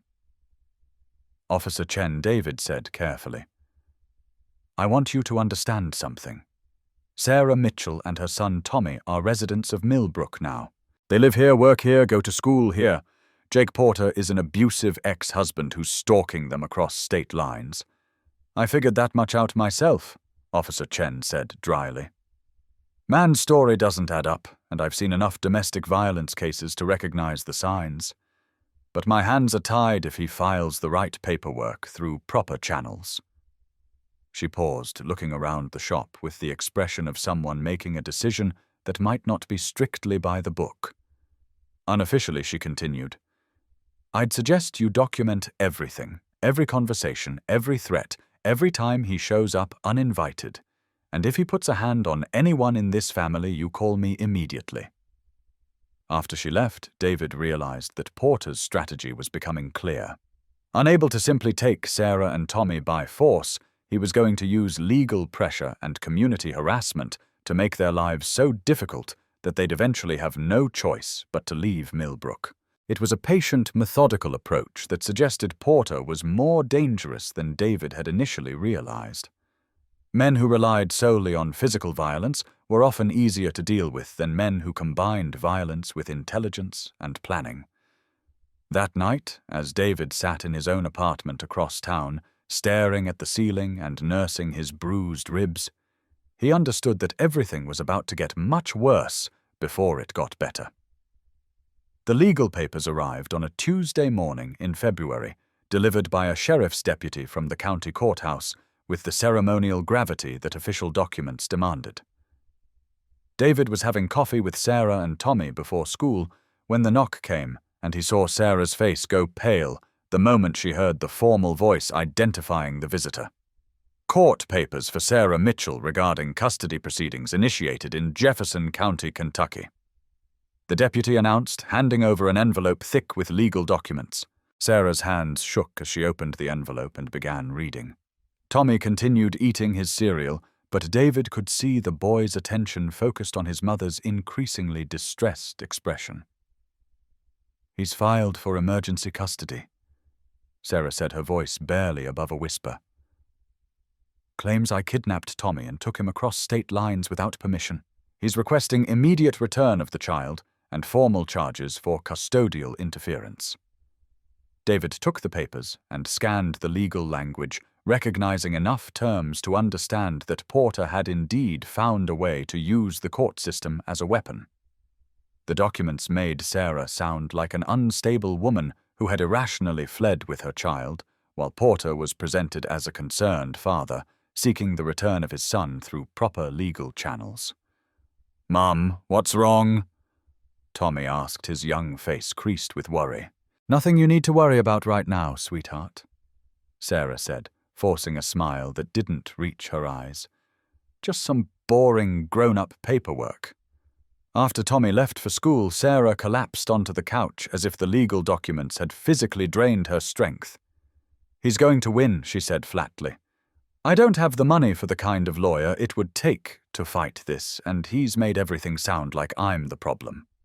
Look at this." She pointed to a section of the filing that described Porter as a successful business owner and concerned father, while characterizing Sarah's departure from Kentucky as an irrational decision made without consideration for the child's welfare or established custody arrangements. "What custody arrangements?" David asked. "You told me you were never divorced, never had any formal agreements." "We didn't, but he's claiming we had a verbal agreement about sharing custody and that I violated it when I left the state. He's got witnesses who will swear we discussed it." David recognized the strategy. Porter was using his connections and resources to create a legal fiction that would be difficult to disprove, especially since Sarah couldn't afford the kind of legal representation that would be necessary to challenge his claims effectively. "We're not giving up," David said firmly. "Maria Santos said she'd handle the case pro bono if necessary, and we've got our own witnesses." The next few weeks were a blur of legal consultations, document preparation, and community rallying that surprised David with its intensity. Pastor Williams organized a letter-writing campaign with members of his congregation providing character references for Sarah. Dolores and the other diner employees testified to Sarah's work ethic and stability. Tommy's teacher, Mrs. Patterson, wrote a detailed report about his academic progress and emotional development since enrolling in Millbrook Elementary. Most importantly, Officer Chen documented every instance of Porter's harassment, creating an official record of behavior that contradicted his claims of being a reasonable father seeking reunion with his son. "The problem is jurisdiction," Maria Santos explained during one of their strategy sessions. "Kentucky has a legitimate interest in enforcing its custody laws, and Ohio courts are generally required to cooperate with properly filed requests from other states. But what about the domestic abuse? David asked. Doesn't that change things? It would if we could prove it. But hospital records from years ago aren't conclusive, and Sarah's word alone isn't enough to overcome Porter's documentation. The breakthrough came from an unexpected source. Chen, who had been quietly conducting her own investigation through her network of Korean-American business owners throughout the Midwest, discovered that Porter's successful business was actually under investigation by Kentucky state authorities for money laundering and fraud. My cousin's husband works for the state attorney's office in Frankfurt. Mrs. Chen told David over coffee at the diner. He says Porter's construction company has been winning contracts through bribery and using the projects to clean money for some very unsavory people. The information changed everything. Maria Santos was able to argue that returning Tommy to Kentucky would place him in an environment where his father was likely to face criminal prosecution, making Kentucky an unstable and potentially dangerous situation for a child. More importantly, the investigation explained Porter's determination to retrieve his family.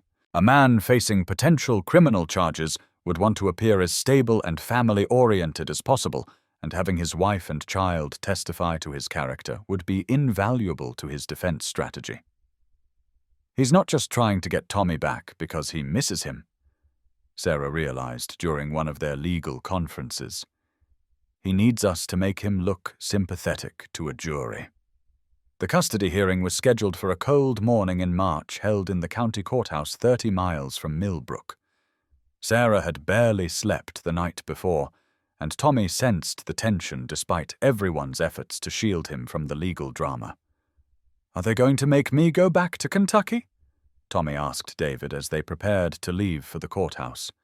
David knelt down to the boy's level, choosing his words carefully. "We're going to do everything we can to make sure you stay here with your mom, where you're safe and happy. But what if they don't listen? Then we'll keep fighting until they do." The courtroom was smaller than David had expected, paneled in dark wood and filled with the kind of formal atmosphere that made ordinary people feel small and intimidated. Porter sat at one table with his attorney, an expensive-looking man in a perfect suit, who exuded the confidence of someone accustomed to winning. Sarah sat beside Maria Santos, her hands folded in her lap, and her expression carefully composed despite the fear David could see in her eyes. Tommy was called to testify, and David felt his heart break watching the 6-year-old walk to the witness stand with the serious demeanor of someone who understood that important decisions were being made about his life. The judge, a woman in her 60s with kind eyes and grey hair, spoke to Tommy, gently asking about his life in Millbrook, his school, his friends, and how he felt about the idea of returning to Kentucky. "I don't want to go back," Tommy said clearly, his small voice carrying across the courtroom. "My dad there was angry all the time, and he hurt my mom. David teaches me about engines and doesn't yell, and my mom doesn't cry anymore." Porter's attorney tried to discredit Tommy's testimony by suggesting that a 6-year-old couldn't understand complex adult relationships, but the judge seemed unimpressed with the argument. Sarah's testimony was more difficult to watch. She described years of escalating abuse, the fear that had dominated her daily life, and the decision to flee when she realized that Tommy was beginning to exhibit signs of trauma. "I know taking my son across state lines without formal custody documents was legally problematic," Sarah said, her voice steady, despite the tears streaming down her cheeks. "But I also know that staying would have eventually gotten one or both of us killed." Porter's attorney challenged her claims, pointing out the lack of police reports or medical records documenting abuse. But Maria Santos countered with Officer Chen's documentation of Porter's harassment in Millbrook, along with testimony from community members about Sarah's character and stability. The hearing that was supposed to last one day stretched into 2 as both sides presented their cases.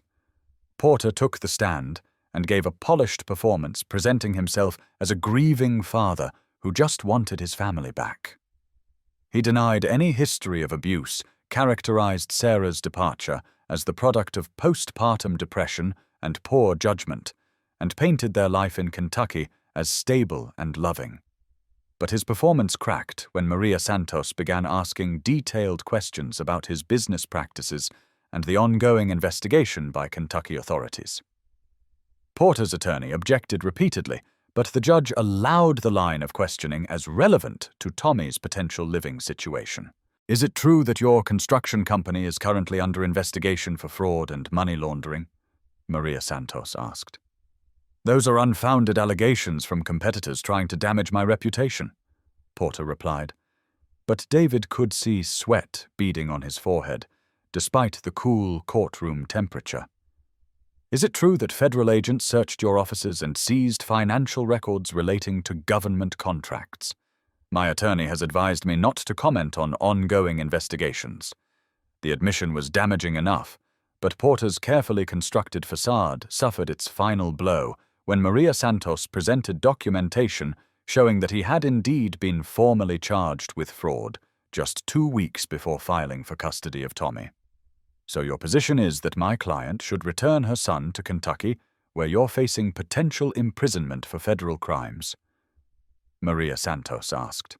"Those charges are false and they'll be dismissed," Porter said, but his voice lacked the confidence it had carried earlier.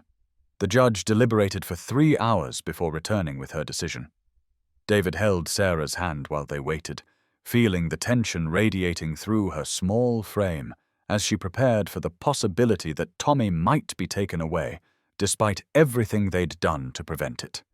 After careful consideration of all evidence and testimony presented, the judge began, "This court finds that returning the minor child to Kentucky at this time would not be in his best interests." Sarah's sob of relief was audible throughout the courtroom, and David felt his own eyes fill with tears as the judge continued. "The court recognizes that Ms. Mitchell's departure from Kentucky may have been legally problematic, but given the evidence of domestic violence and the respondent's current legal difficulties, granting emergency custody would place the child at risk." Furthermore, the judge continued, "The child has clearly established roots in Ohio, including school enrollment, community connections, and emotional stability that would be disrupted by forced relocation." Porter's face went dark with rage as the judge awarded temporary custody to Sarah and established guidelines for any future contact between father and son. The victory was comprehensive and legally binding, but David could see in Porter's expression that this wasn't over. As they left the courthouse, Tommy ran to David and threw his arms around his waist with the fierce intensity of childhood relief. "We won, didn't we?" Tommy asked, his face bright with hope. "Yes, buddy," David said, lifting the boy into his arms. "We won." But even as he spoke the words, David was watching Jake Porter walk to his expensive car with the controlled movements of someone whose carefully constructed plans had just collapsed. Men like Porter didn't accept defeat gracefully, and David suspected that legal victory was just the beginning of a much more dangerous game. The attack came 3 weeks later on a night when the March wind was howling through Millbrook with the fury of winter's last stand. David was in his apartment across town grading estimates for a commercial repair job when his phone buzzed with a text from Tommy that sent ice through his veins. "He's here. Mom says hide and call you." David was in his truck and driving toward the shop before his conscious mind had fully processed what he'd read. The streets of Millbrook were empty at 11 p.m., most residents safely tucked into their homes, while the wind rattled windows and sent garbage cans tumbling down sidewalks. The shop's parking area appeared normal when David pulled in no strange vehicles or obvious signs of disturbance. But the lights in his apartment above were off when they should have been on, and something about the silence felt wrong, loaded with the kind of tension that preceded violence. David climbed the stairs to the apartment as quietly as he could, his heart hammering against his ribs as he listened for any sound that might indicate what was happening inside. The door was slightly ajar, something Sarah would never have allowed under normal circumstances. He pushed it open slowly and stepped into darkness that was broken only by the dim glow of a streetlight filtering through the windows. The apartment felt different, wrong, as if the very air had been disturbed by something malevolent. "Sarah," he called softly. A muffled sound from the bedroom made him move faster, abandoning caution for urgency. What he found in the doorway would haunt him for the rest of his life. Sarah was on the floor beside the bed, her hands zip-tied behind her back and duct tape covering her mouth. Her left eye was swollen shut, and blood from her split lip had stained her shirt. She was conscious, but clearly disoriented. Her good eye wide with terror as she tried to communicate something urgent. Jake Porter stood over Tommy's bed, one hand resting on the sleeping boy's shoulder, in a gesture that was both protective and threatening. In his other hand he held a knife that caught the dim light with malevolent purpose. "Close the door," Porter said quietly, his voice carrying the controlled calm of someone who had planned this moment carefully. "And don't even think about reaching for your phone." David complied, his mind racing through options that all seemed to end with either Sarah or Tommy getting hurt. Porter had clearly been planning this for weeks, waiting for the right moment to bypass all the legal proceedings and community support that had protected them in daylight. "This could have been easy," Porter continued, his grip tightening slightly on Tommy's shoulder. "I offered you money to stay out of this. I tried to handle it through proper channels, but you had to turn it into some kind of crusade."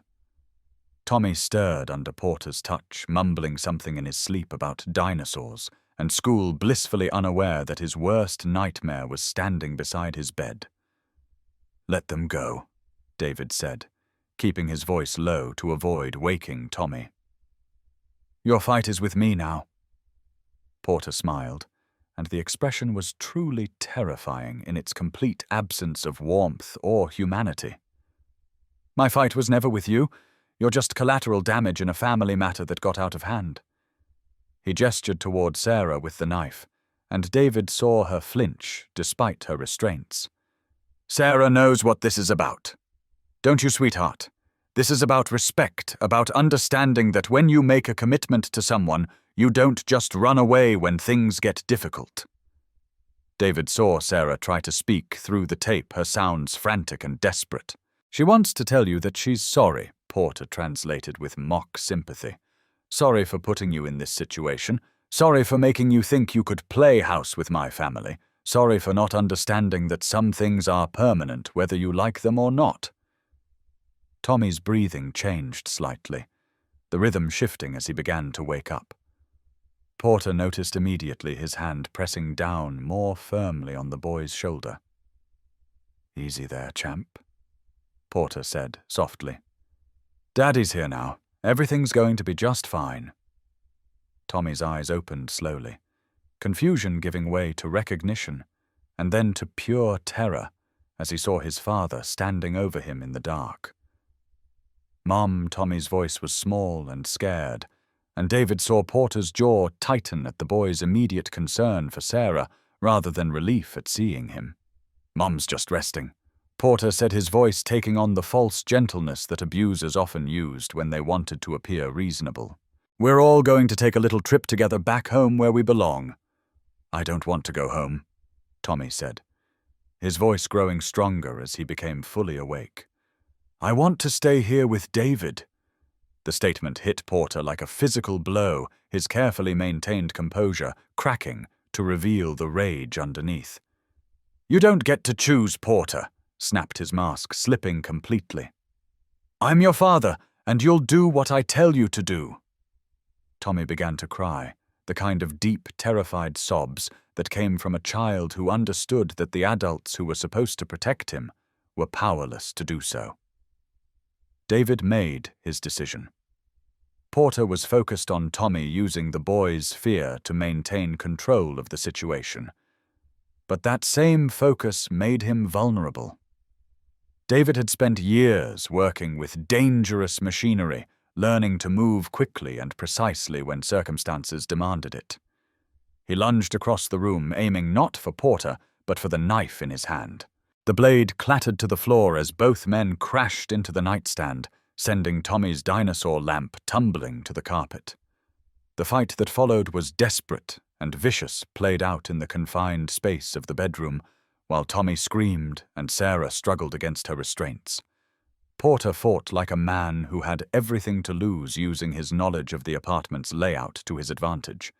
They rolled across the floor, each trying to gain position, while Tommy's cries grew more frantic and Sarah's muffled attempts to speak became increasingly urgent. David managed to land several solid blows, but Porter was younger and had the advantage of surprise and planning. The turning point came when Porter grabbed the fallen knife and slashed wildly, catching David across the ribs with a line of fire that made him gasp and momentarily lose focus. Porter used the opportunity to pin David against the wall, the knife now pressed against his throat. "This is what happens when you interfere with other people's families," Porter panted, his face flushed with exertion and rage. "You should have minded your own business." But Porter had made a crucial mistake in his moment of triumph. He'd turned his back on Tommy, forgetting that 6-year-olds could be surprisingly resourceful when people they loved were in danger. Tommy had slipped out of bed and retrieved something from his backpack, something small but solid. The wrench David had given him for his tool belt, the one he carried everywhere as a symbol of their shared work in the shop. The boy brought it down on the back of Porter's knee with all the force his small arms could muster, and Porter's scream of pain and surprise filled the apartment as he collapsed sideways, the knife spinning away across the floor. David didn't waste the opportunity.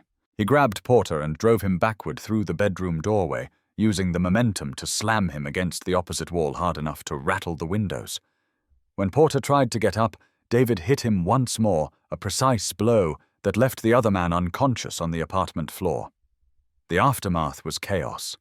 David freed Sarah from her restraints while Tommy clung to both of them, his small body shaking with trauma and adrenaline. Sarah's injuries were painful, but not life-threatening, though the psychological damage would take much longer to heal.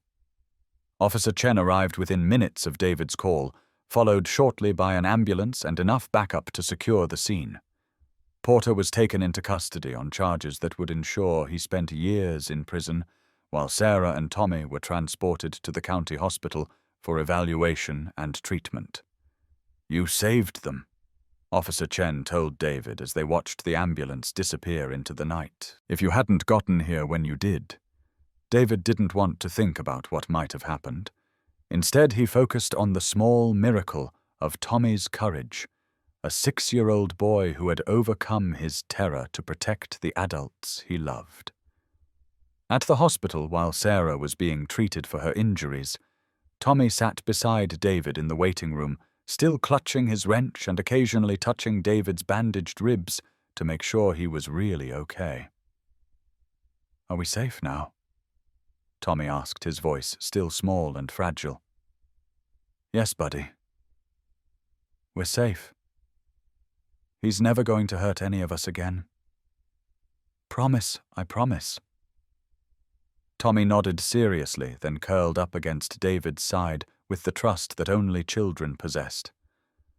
"I was really scared, but I remembered what you said about tools, that they're for fixing things that are broken." David felt his throat tighten. "What was broken, Tommy?" "The bad man was hurting you and Mom, so I fixed it." As David held the brave little boy who had risked everything to protect his family, he understood that healing came in many forms. Sometimes it was gradual, like learning to love again after loss. Sometimes it was violent and terrible, like fighting for the right to protect the people you cared about. But always it required courage. The courage to act when action was needed to love, when love was dangerous to build something new from the broken pieces of what came before. Outside the hospital windows, dawn was beginning to break over Mill Brook, painting the sky in shades of hope and promise. Inside a family that had been forged in crisis and sealed in violence, was learning that sometimes the strongest bonds were the ones created not by blood or law, but by the willingness to fight for each other when everything else failed. The darkest hour had passed, but more importantly, they had passed through it together. The courtroom was packed the morning Jake Porter's sentencing hearing convened 6 weeks after the violent confrontation that had nearly destroyed everything David and Sarah had built together. Representatives from Millbrook's tight-knit community filled the gallery, including Pastor Williams, Mrs. Chen Dolores from the diner, and even Tommy's teacher, Mrs. Patterson. They had come not just to witness justice being served, but to show their support for a family that had become emblematic of resilience and second chances. Sarah sat between David and Maria Santos at the prosecutor's table, her left hand resting in David's, while her right held a folder containing the victim impact statement she would read to the court. The bruises from Porter's attack had faded, but David could still see the psychological scars in the way she startled at sudden movements and checked doorways before entering rooms.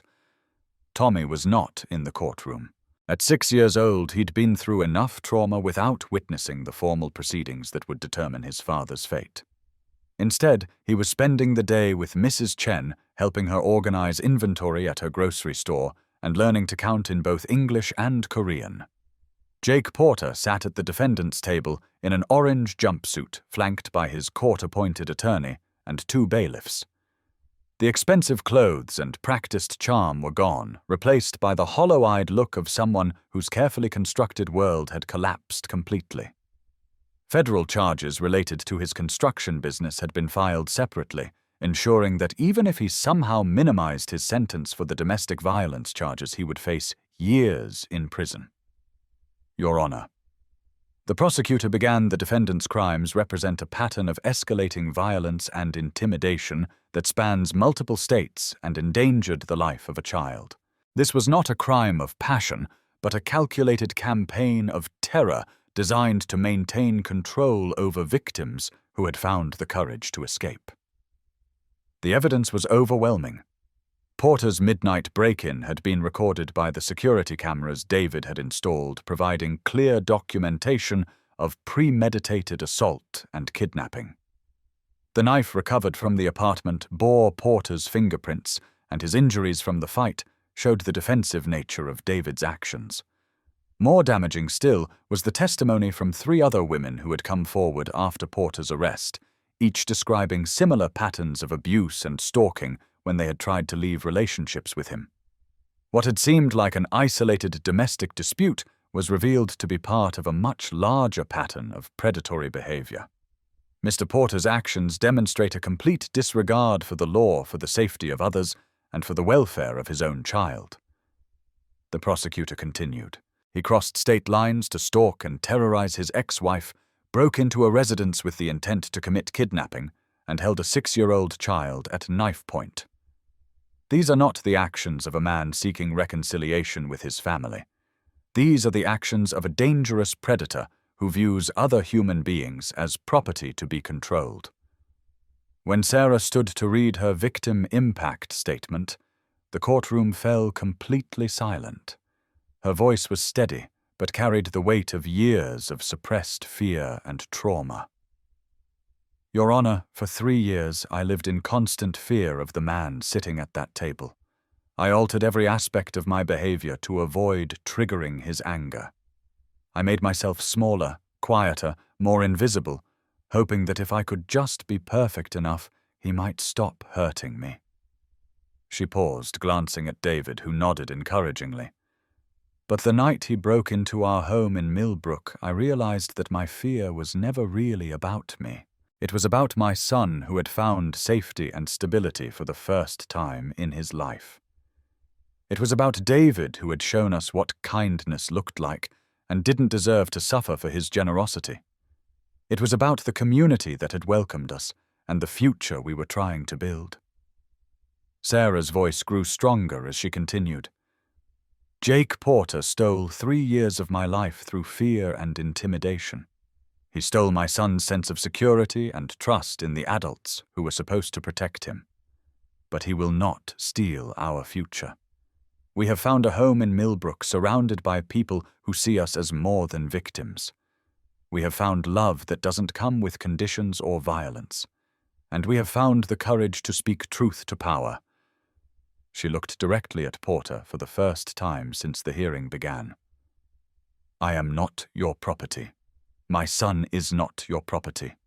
We are human beings with the right to live without fear, and your actions will no longer define our lives." When the judge pronounced sentence 15 years in state prison with no possibility of parole for the first 10, the courtroom erupted in quiet applause. Porter showed no emotion, staring straight ahead, as if the proceedings were happening to someone else. Outside the courthouse, the Millbrook contingent gathered around David and Sarah like a protective shield. Dolores pressed a thermos of coffee into Sarah's hands, while Pastor Williams offered prayers of thanksgiving for justice served. Mrs. Chen, practical as always, announced that she'd already started dinner for everyone at her house. "It's over," Sarah said quietly to David, as they stood on the courthouse steps, watching Porter being led away in shackles. "The legal part is over," David agreed. "But the healing part is just beginning." That evening, as they sat in the apartment above the shop eating Mrs. Chen's homemade dumplings, Tommy asked the question that had been weighing on everyone's mind. "Is my dad going to jail forever?" Sarah looked at David, seeking guidance on how to explain complex adult concepts to a 6-year-old who had been through more trauma than any child should endure. For a very long time, David said carefully, "Long enough for you to grow up and become whatever you want to be without being afraid." Tommy considered this seriously. His small face creased with the kind of thoughtful expression that made him seem older than his years. "Good," he said finally, "because I want to be a mechanic like you, and I can't learn about engines if I'm scared all the time." 2 weeks later, David made a decision that surprised him with its clarity and certainty. He was working in the shop when Maria Santos called with news that would change everything. "The state of Kentucky has agreed to expedite Sarah's divorce proceedings," Maria explained. "Given Porter's criminal conviction and incarceration, it should be finalized within 60 days. She'll have full custody of Tommy with no visitation requirements." After hanging up, David sat in his office, staring at the drawing Tommy had made of their family, the crayon figures smiling beneath a banner that read, "David's Best Helpers." The boy had drawn himself between David and Sarah, small hands reaching out to connect them all. That evening, David drove to the jewelry store in the county seat where he spent 2 hours examining engagement rings with the careful attention he usually reserved for engine specifications. He settled on a simple solitaire that caught the light without being ostentatious, something Sarah could wear while working at the diner without worry. The ring felt heavy in his pocket as he drove back to Millbrook, weighted with possibility and hope, and the terrifying vulnerability that came with offering your heart to someone who had every reason to guard their own carefully. But as he pulled into the shop's parking area and saw the lights glowing warmly in the apartment windows, David understood that some risks were worth taking. Some families were worth fighting for. And some love was strong enough to overcome any obstacle, including the fear of opening yourself to loss again. Tomorrow he would ask Sarah Mitchell to become Sarah Hayes. Tonight he would simply hold her and Tommy close, grateful for the ordinary miracle of a family that had chosen each other against all odds. Spring arrived in Millbrook with an explosion of dogwood blossoms and the kind of soft warmth that made everyone want to spend their days outdoors after the brutal winter. David had been carrying the engagement ring for 2 weeks, waiting for the perfect moment that seemed to perpetually hover just out of reach. Every time he thought about proposing, Tommy would need help with homework, or Sarah would be exhausted from a double shift at the diner, or the practical considerations of daily life would intervene. The moment finally came on a Saturday morning in late April, when the 3 of them visited Jake's grave for their monthly remembrance ritual. Tommy had taken to bringing drawings for Jake, elaborate crayon masterpieces depicting their life at the shop, and school adventures that he was sure Jake would want to hear about. "I made you a picture of the motorcycle David's teaching me about," Tommy announced to the headstone, carefully placing his latest artwork against the granite marker. "It's a Harley-Davidson, and David says you would have loved to learn about motorcycles too when you got older." Sarah knelt beside Tommy, adding fresh flowers to the small vase they'd installed. "I brought you some of those daffodils you always liked," she said softly. "They're blooming all around the shop now." David stood slightly apart, watching this ritual that had evolved naturally over the months. Tommy spoke to Jake with the easy familiarity of a little brother, while Sarah addressed him with the maternal affection of someone who had learned to love a child she'd never met. There was no jealousy or competition with Jake's memory. Instead, they had expanded their family to include him. Jake, David said quietly, stepping closer to the grave. "I need to ask you something important." Tommy looked up with interest, while Sarah remained focused on arranging the flowers, not yet understanding what was happening.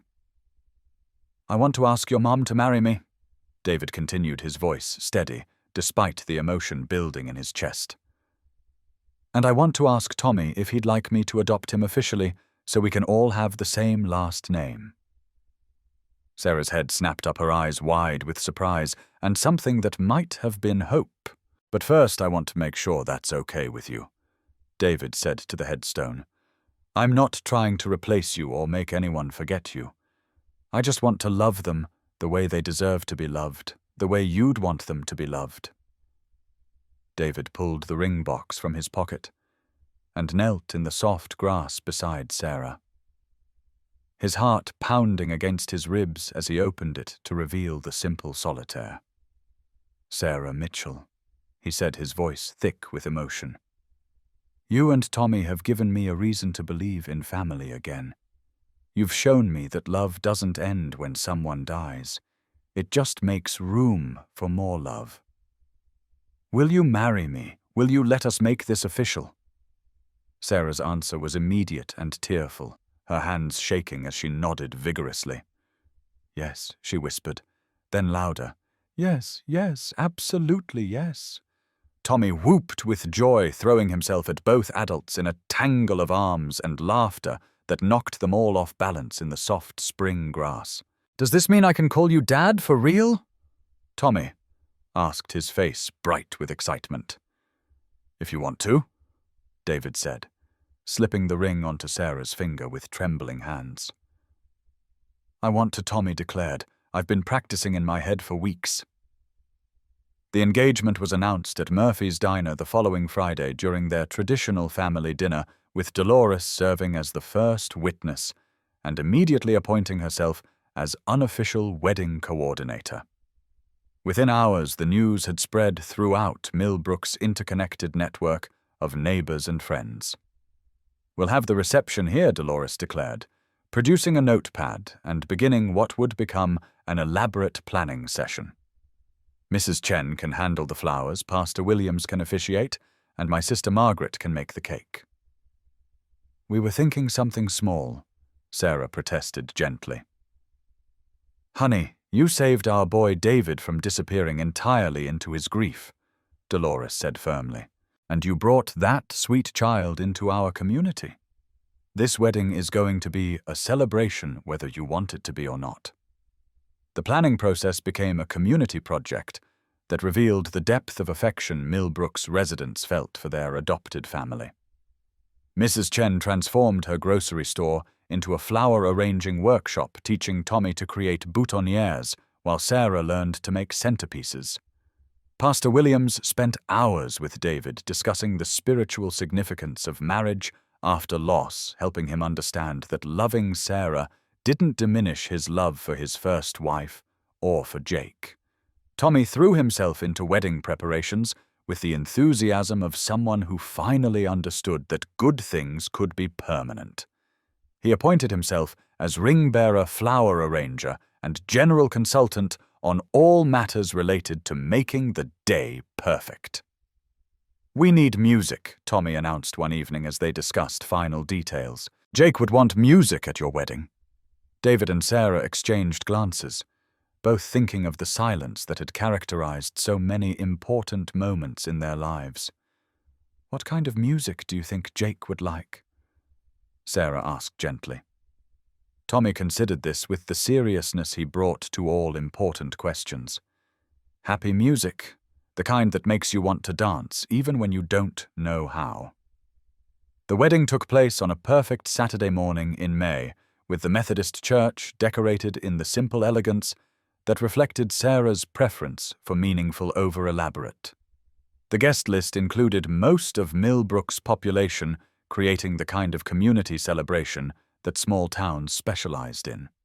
Sarah walked down the aisle wearing a simple white dress that Mrs. Chen's daughter had altered to fit perfectly, carrying a bouquet of spring flowers that Tommy had helped select. Her face glowed with happiness that seemed to illuminate the entire church, and David felt his breath catch at the sight of her.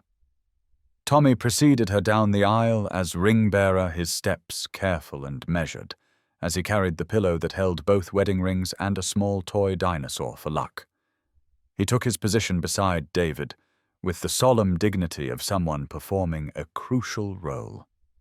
Pastor Williams had crafted a ceremony that acknowledged both loss and renewal, speaking about the courage required to love again after tragedy, and the grace that allowed broken people to become whole. Marriage, Pastor Williams said, is not just a legal contract or a romantic gesture. It is a promise to choose love daily, especially when that choice is difficult. It is a commitment to build something together that is stronger than what either person could create alone. When it came time for vows, David spoke directly to Sarah's heart. "Sarah, you taught me that grief and joy can coexist, that honoring the past doesn't mean sacrificing the future. You showed me that love multiplies rather than divides, and that families can be chosen as well as born.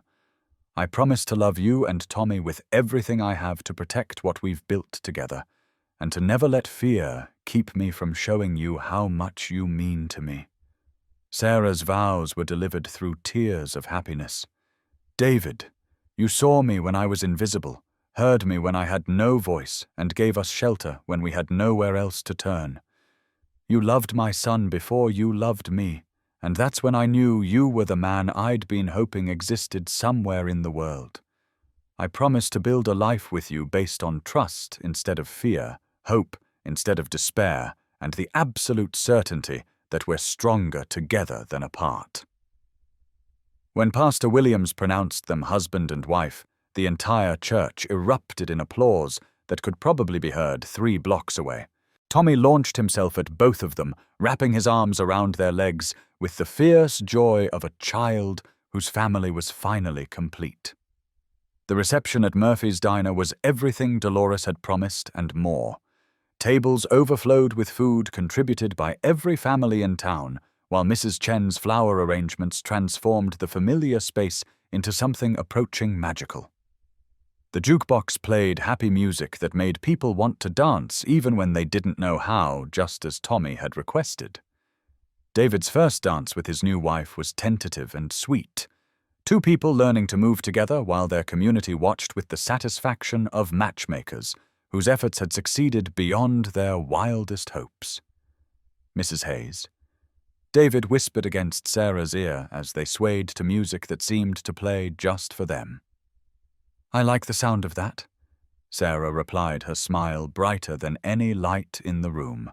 When Tommy cut in to dance with his new mother, and then with his new father, the sight of the 3 of them together on the dance floor reduced more than half the guests to happy tears.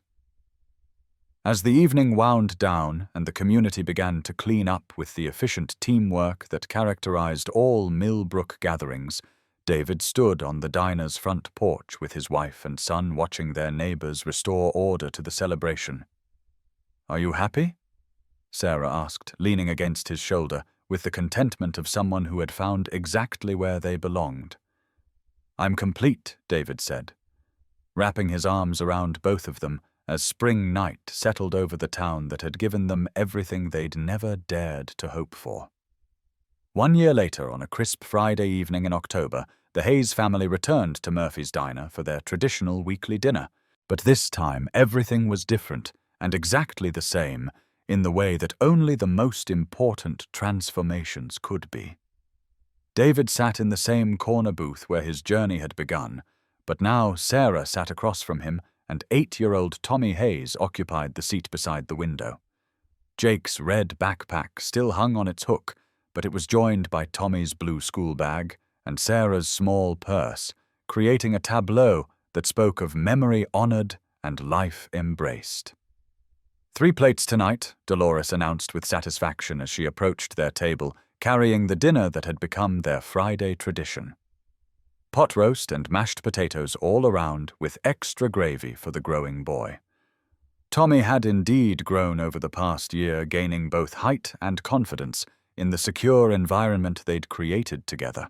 His adoption had been finalized 6 months earlier in a ceremony that was both legally mundane and emotionally profound, with Tommy officially becoming Tommy Hayes in a courthouse filled with their extended community family. "Tell us about school," David said, as they began eating a ritual that had evolved to include detailed discussions of Tommy's daily adventures and academic achievements. "Mrs. Patterson says I'm reading at a 4th grade level," Tommy reported proudly. "And Marcus and I are building a volcano for the science fair that's going to be even bigger than the one you helped me with last year." Sarah smiled at the easy way Tommy referenced last year, as if their life together stretched back forever instead of just 2 years. Children had a remarkable ability to adapt to happiness, to accept love as their natural state once they felt truly safe. "What about your math test?" Sarah asked, cutting her pot roast with the efficient movements of someone who had learned to savor meals instead of rushing through them. "A+, Tommy said with satisfaction. "I used that trick you taught me, about breaking big problems into smaller ones." David watched his family navigate their dinner conversation with the comfortable rhythm they'd developed over months of Friday evenings in this booth. The easy back and forth, the shared jokes, the way Tommy's excitement could make both adults smile even when they were tired from long days at work. Hayes Auto Repair had thrived over the past year, with David's reputation for honest work and fair prices drawing customers from 3 counties. Sarah had been promoted to shift manager at the diner, her natural warmth and organizational skills making her invaluable to both Dolores and the regular customers, who had become like extended family. But more than professional success, they had built something that felt sustainable and real. A life based on daily choices to show up for each other, to communicate honestly, to face problems together, instead of retreating into individual fear and isolation. "I have an announcement," Tommy said, with the dramatic flair that he'd developed for sharing important information. "Next week is Bring Your Family to School Day, and I want to bring both of you." Sarah and David exchanged glances, both remembering previous school events where they'd felt like they were pretending to be a family, rather than simply being one. "Both of us?" David asked with mock surprise. "Are you sure you can handle having 2 parents at school? That's a lot of supervision." "I can handle it," Tommy declared with 8-year-old confidence. "Besides, I want everyone to meet my real dad and see how he teaches me about engines." The casual reference to David as his real dad made something warm spread through David's chest. Tommy had stopped drawing distinctions between biological and chosen family months ago, accepting David's presence in his life with the total commitment that children brought to relationships they trusted. After dinner, they drove through Millbrook's quiet streets toward home, past the elementary school where Tommy would graduate from 3rd grade in the spring, past the Methodist church, where they attended services most Sundays, past the cemetery, where they still visited Jake's grave monthly to share news and leave flowers. The house they'd bought in the spring sat on Elm Street, 3 blocks from the auto shop and 2 blocks from Tommy's school. It was a modest 2-story colonial with a wraparound porch and a backyard big enough for Tommy's elaborate construction projects and Sarah's vegetable garden. David had been nervous about leaving the apartment above the shop, worried that too much change too quickly might destabilize the fragile happiness they'd built. But Sarah had gently pointed out that families needed room to grow, and the apartment had always been intended as temporary sanctuary rather than permanent home. The house purchase had been a family decision, with Tommy weighing in on important matters like bedroom size and proximity to good climbing trees. His room was on the 2nd floor, decorated with a careful balance of dinosaur posters and motorcycle magazines that reflected his evolving interests. "Homework first," Sarah announced as they entered the house, following the routine that had become as natural as breathing. Tommy groaned dramatically, but headed upstairs without real protest, understanding that consistency in expectations was actually a form of security rather than restriction. David and Sarah settled into their evening ritual of planning the next day's activities, while sharing the comfortable silence of people who didn't need constant conversation to feel connected. "Chen stopped by the diner today," Sarah said as she sorted through the mail. "She wanted to know if we're planning anything special for the anniversary." The anniversary. 2 years since that rainy October night when Sarah and Tommy had stumbled into Murphy's diner and changed David's life forever. It seemed both like yesterday and like a lifetime ago. "What did you tell her that we hadn't discussed it?" "But she's already planning something, I can tell. You know how she gets when she thinks the community needs to celebrate?" David chuckled, imagining Mrs. Chen organizing another of her elaborate gatherings that somehow managed to involve the entire town while maintaining the fiction that they were simple, informal affairs. "Maybe we should beat her to it," David suggested. "Plan something ourselves before she takes over completely." They were interrupted by Tommy's voice calling from upstairs. "Dad, can you help me with this math problem? I'm stuck on the word part." David headed upstairs, his heart still catching slightly every time Tommy called him Dad with such natural ease. The boy's bedroom was organized chaos homework spread across his desk, while model airplanes hung from the ceiling and books about dinosaurs lined the shelves. "What's the problem?" David asked, settling into the small chair beside Tommy's desk. "This one about the train traveling between cities. I can't figure out what they're really asking." David studied the problem, recognizing one of those word puzzles that required breaking complex information into manageable pieces. "Remember what we talked about with engine problems," David said. "When something seems too complicated. What do we do first?" "Break it down into parts we understand," Tommy recited, then applied the principle to his homework with the methodical approach that David had taught him in the shop. 20 minutes later, the math problem was solved and Tommy was ready for bed. As David tucked him in, the boy asked the question that had become part of their nightly routine. "Tell me about Jake?" David settled into the chair beside Tommy's bed, the same chair where he'd told countless bedtime stories over the past 2 years. Jake would have been 11 now. David began painting a picture of the boy who had loved baseball and dinosaur books and Friday night dinners at Murphy's Diner. He would have been excited about your science fair volcano, and he probably would have wanted to help you build it even bigger. "Do you think he would have liked me?"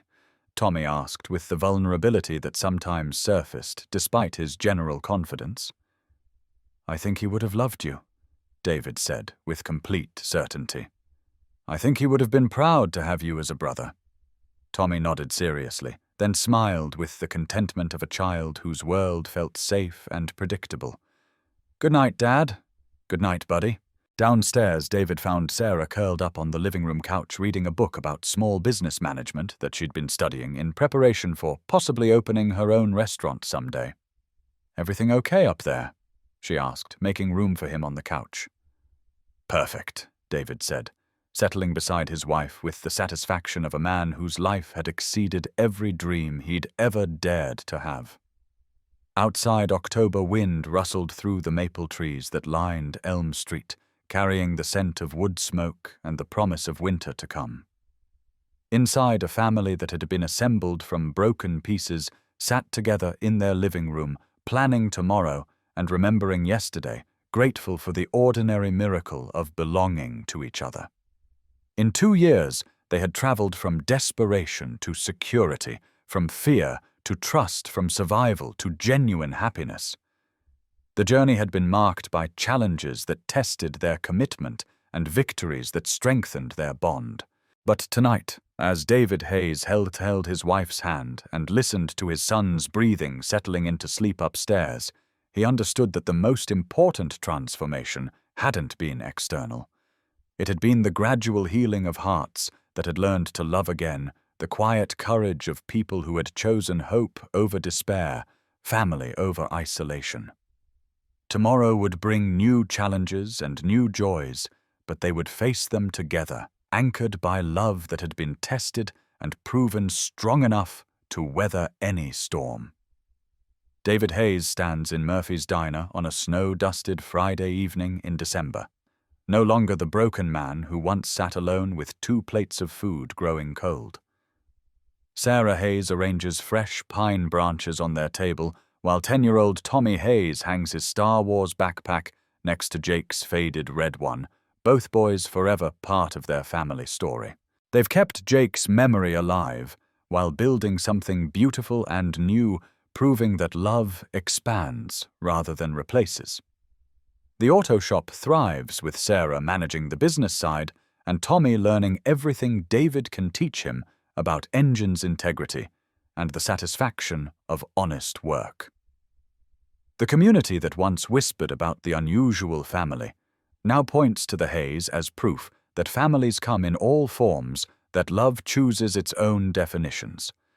Pastor Williams often uses their story in sermons about redemption, second chances, and the courage required to open your heart after loss. Mrs. Chen keeps their first family photo on her grocery store counter, telling anyone who'll listen about the night kindness changed 3 lives forever. As they bow their heads for Tommy's blessing over dinner, David catches sight of Jake's memorial photo on the windowsill, the boy grinning in his Little League uniform beside a newer picture of Tommy in his school baseball gear. 2 boys different but connected, both loved beyond measure. "Thank you, son," David whispers to Jake's image.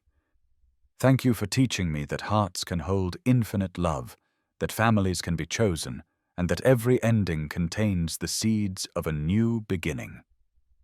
In that sacred corner booth where desperation once brought them together, the Hayes family continues writing their story of hope, one Friday dinner at a time. If this story reminded you that broken doesn't mean beyond repair, that families come in all forms, and that love always finds a way to heal the deepest wounds, please like this video and subscribe to our channel for more stories that restore faith in humanity. Share this with someone who needs to remember that their story isn't over yet, that sometimes our darkest moments lead directly to our brightest chapters. What's one moment of unexpected kindness that changed your life? Tell us in the comments below, because your story matters too. We believe that every act of compassion creates ripples that can change the world one heart at a time.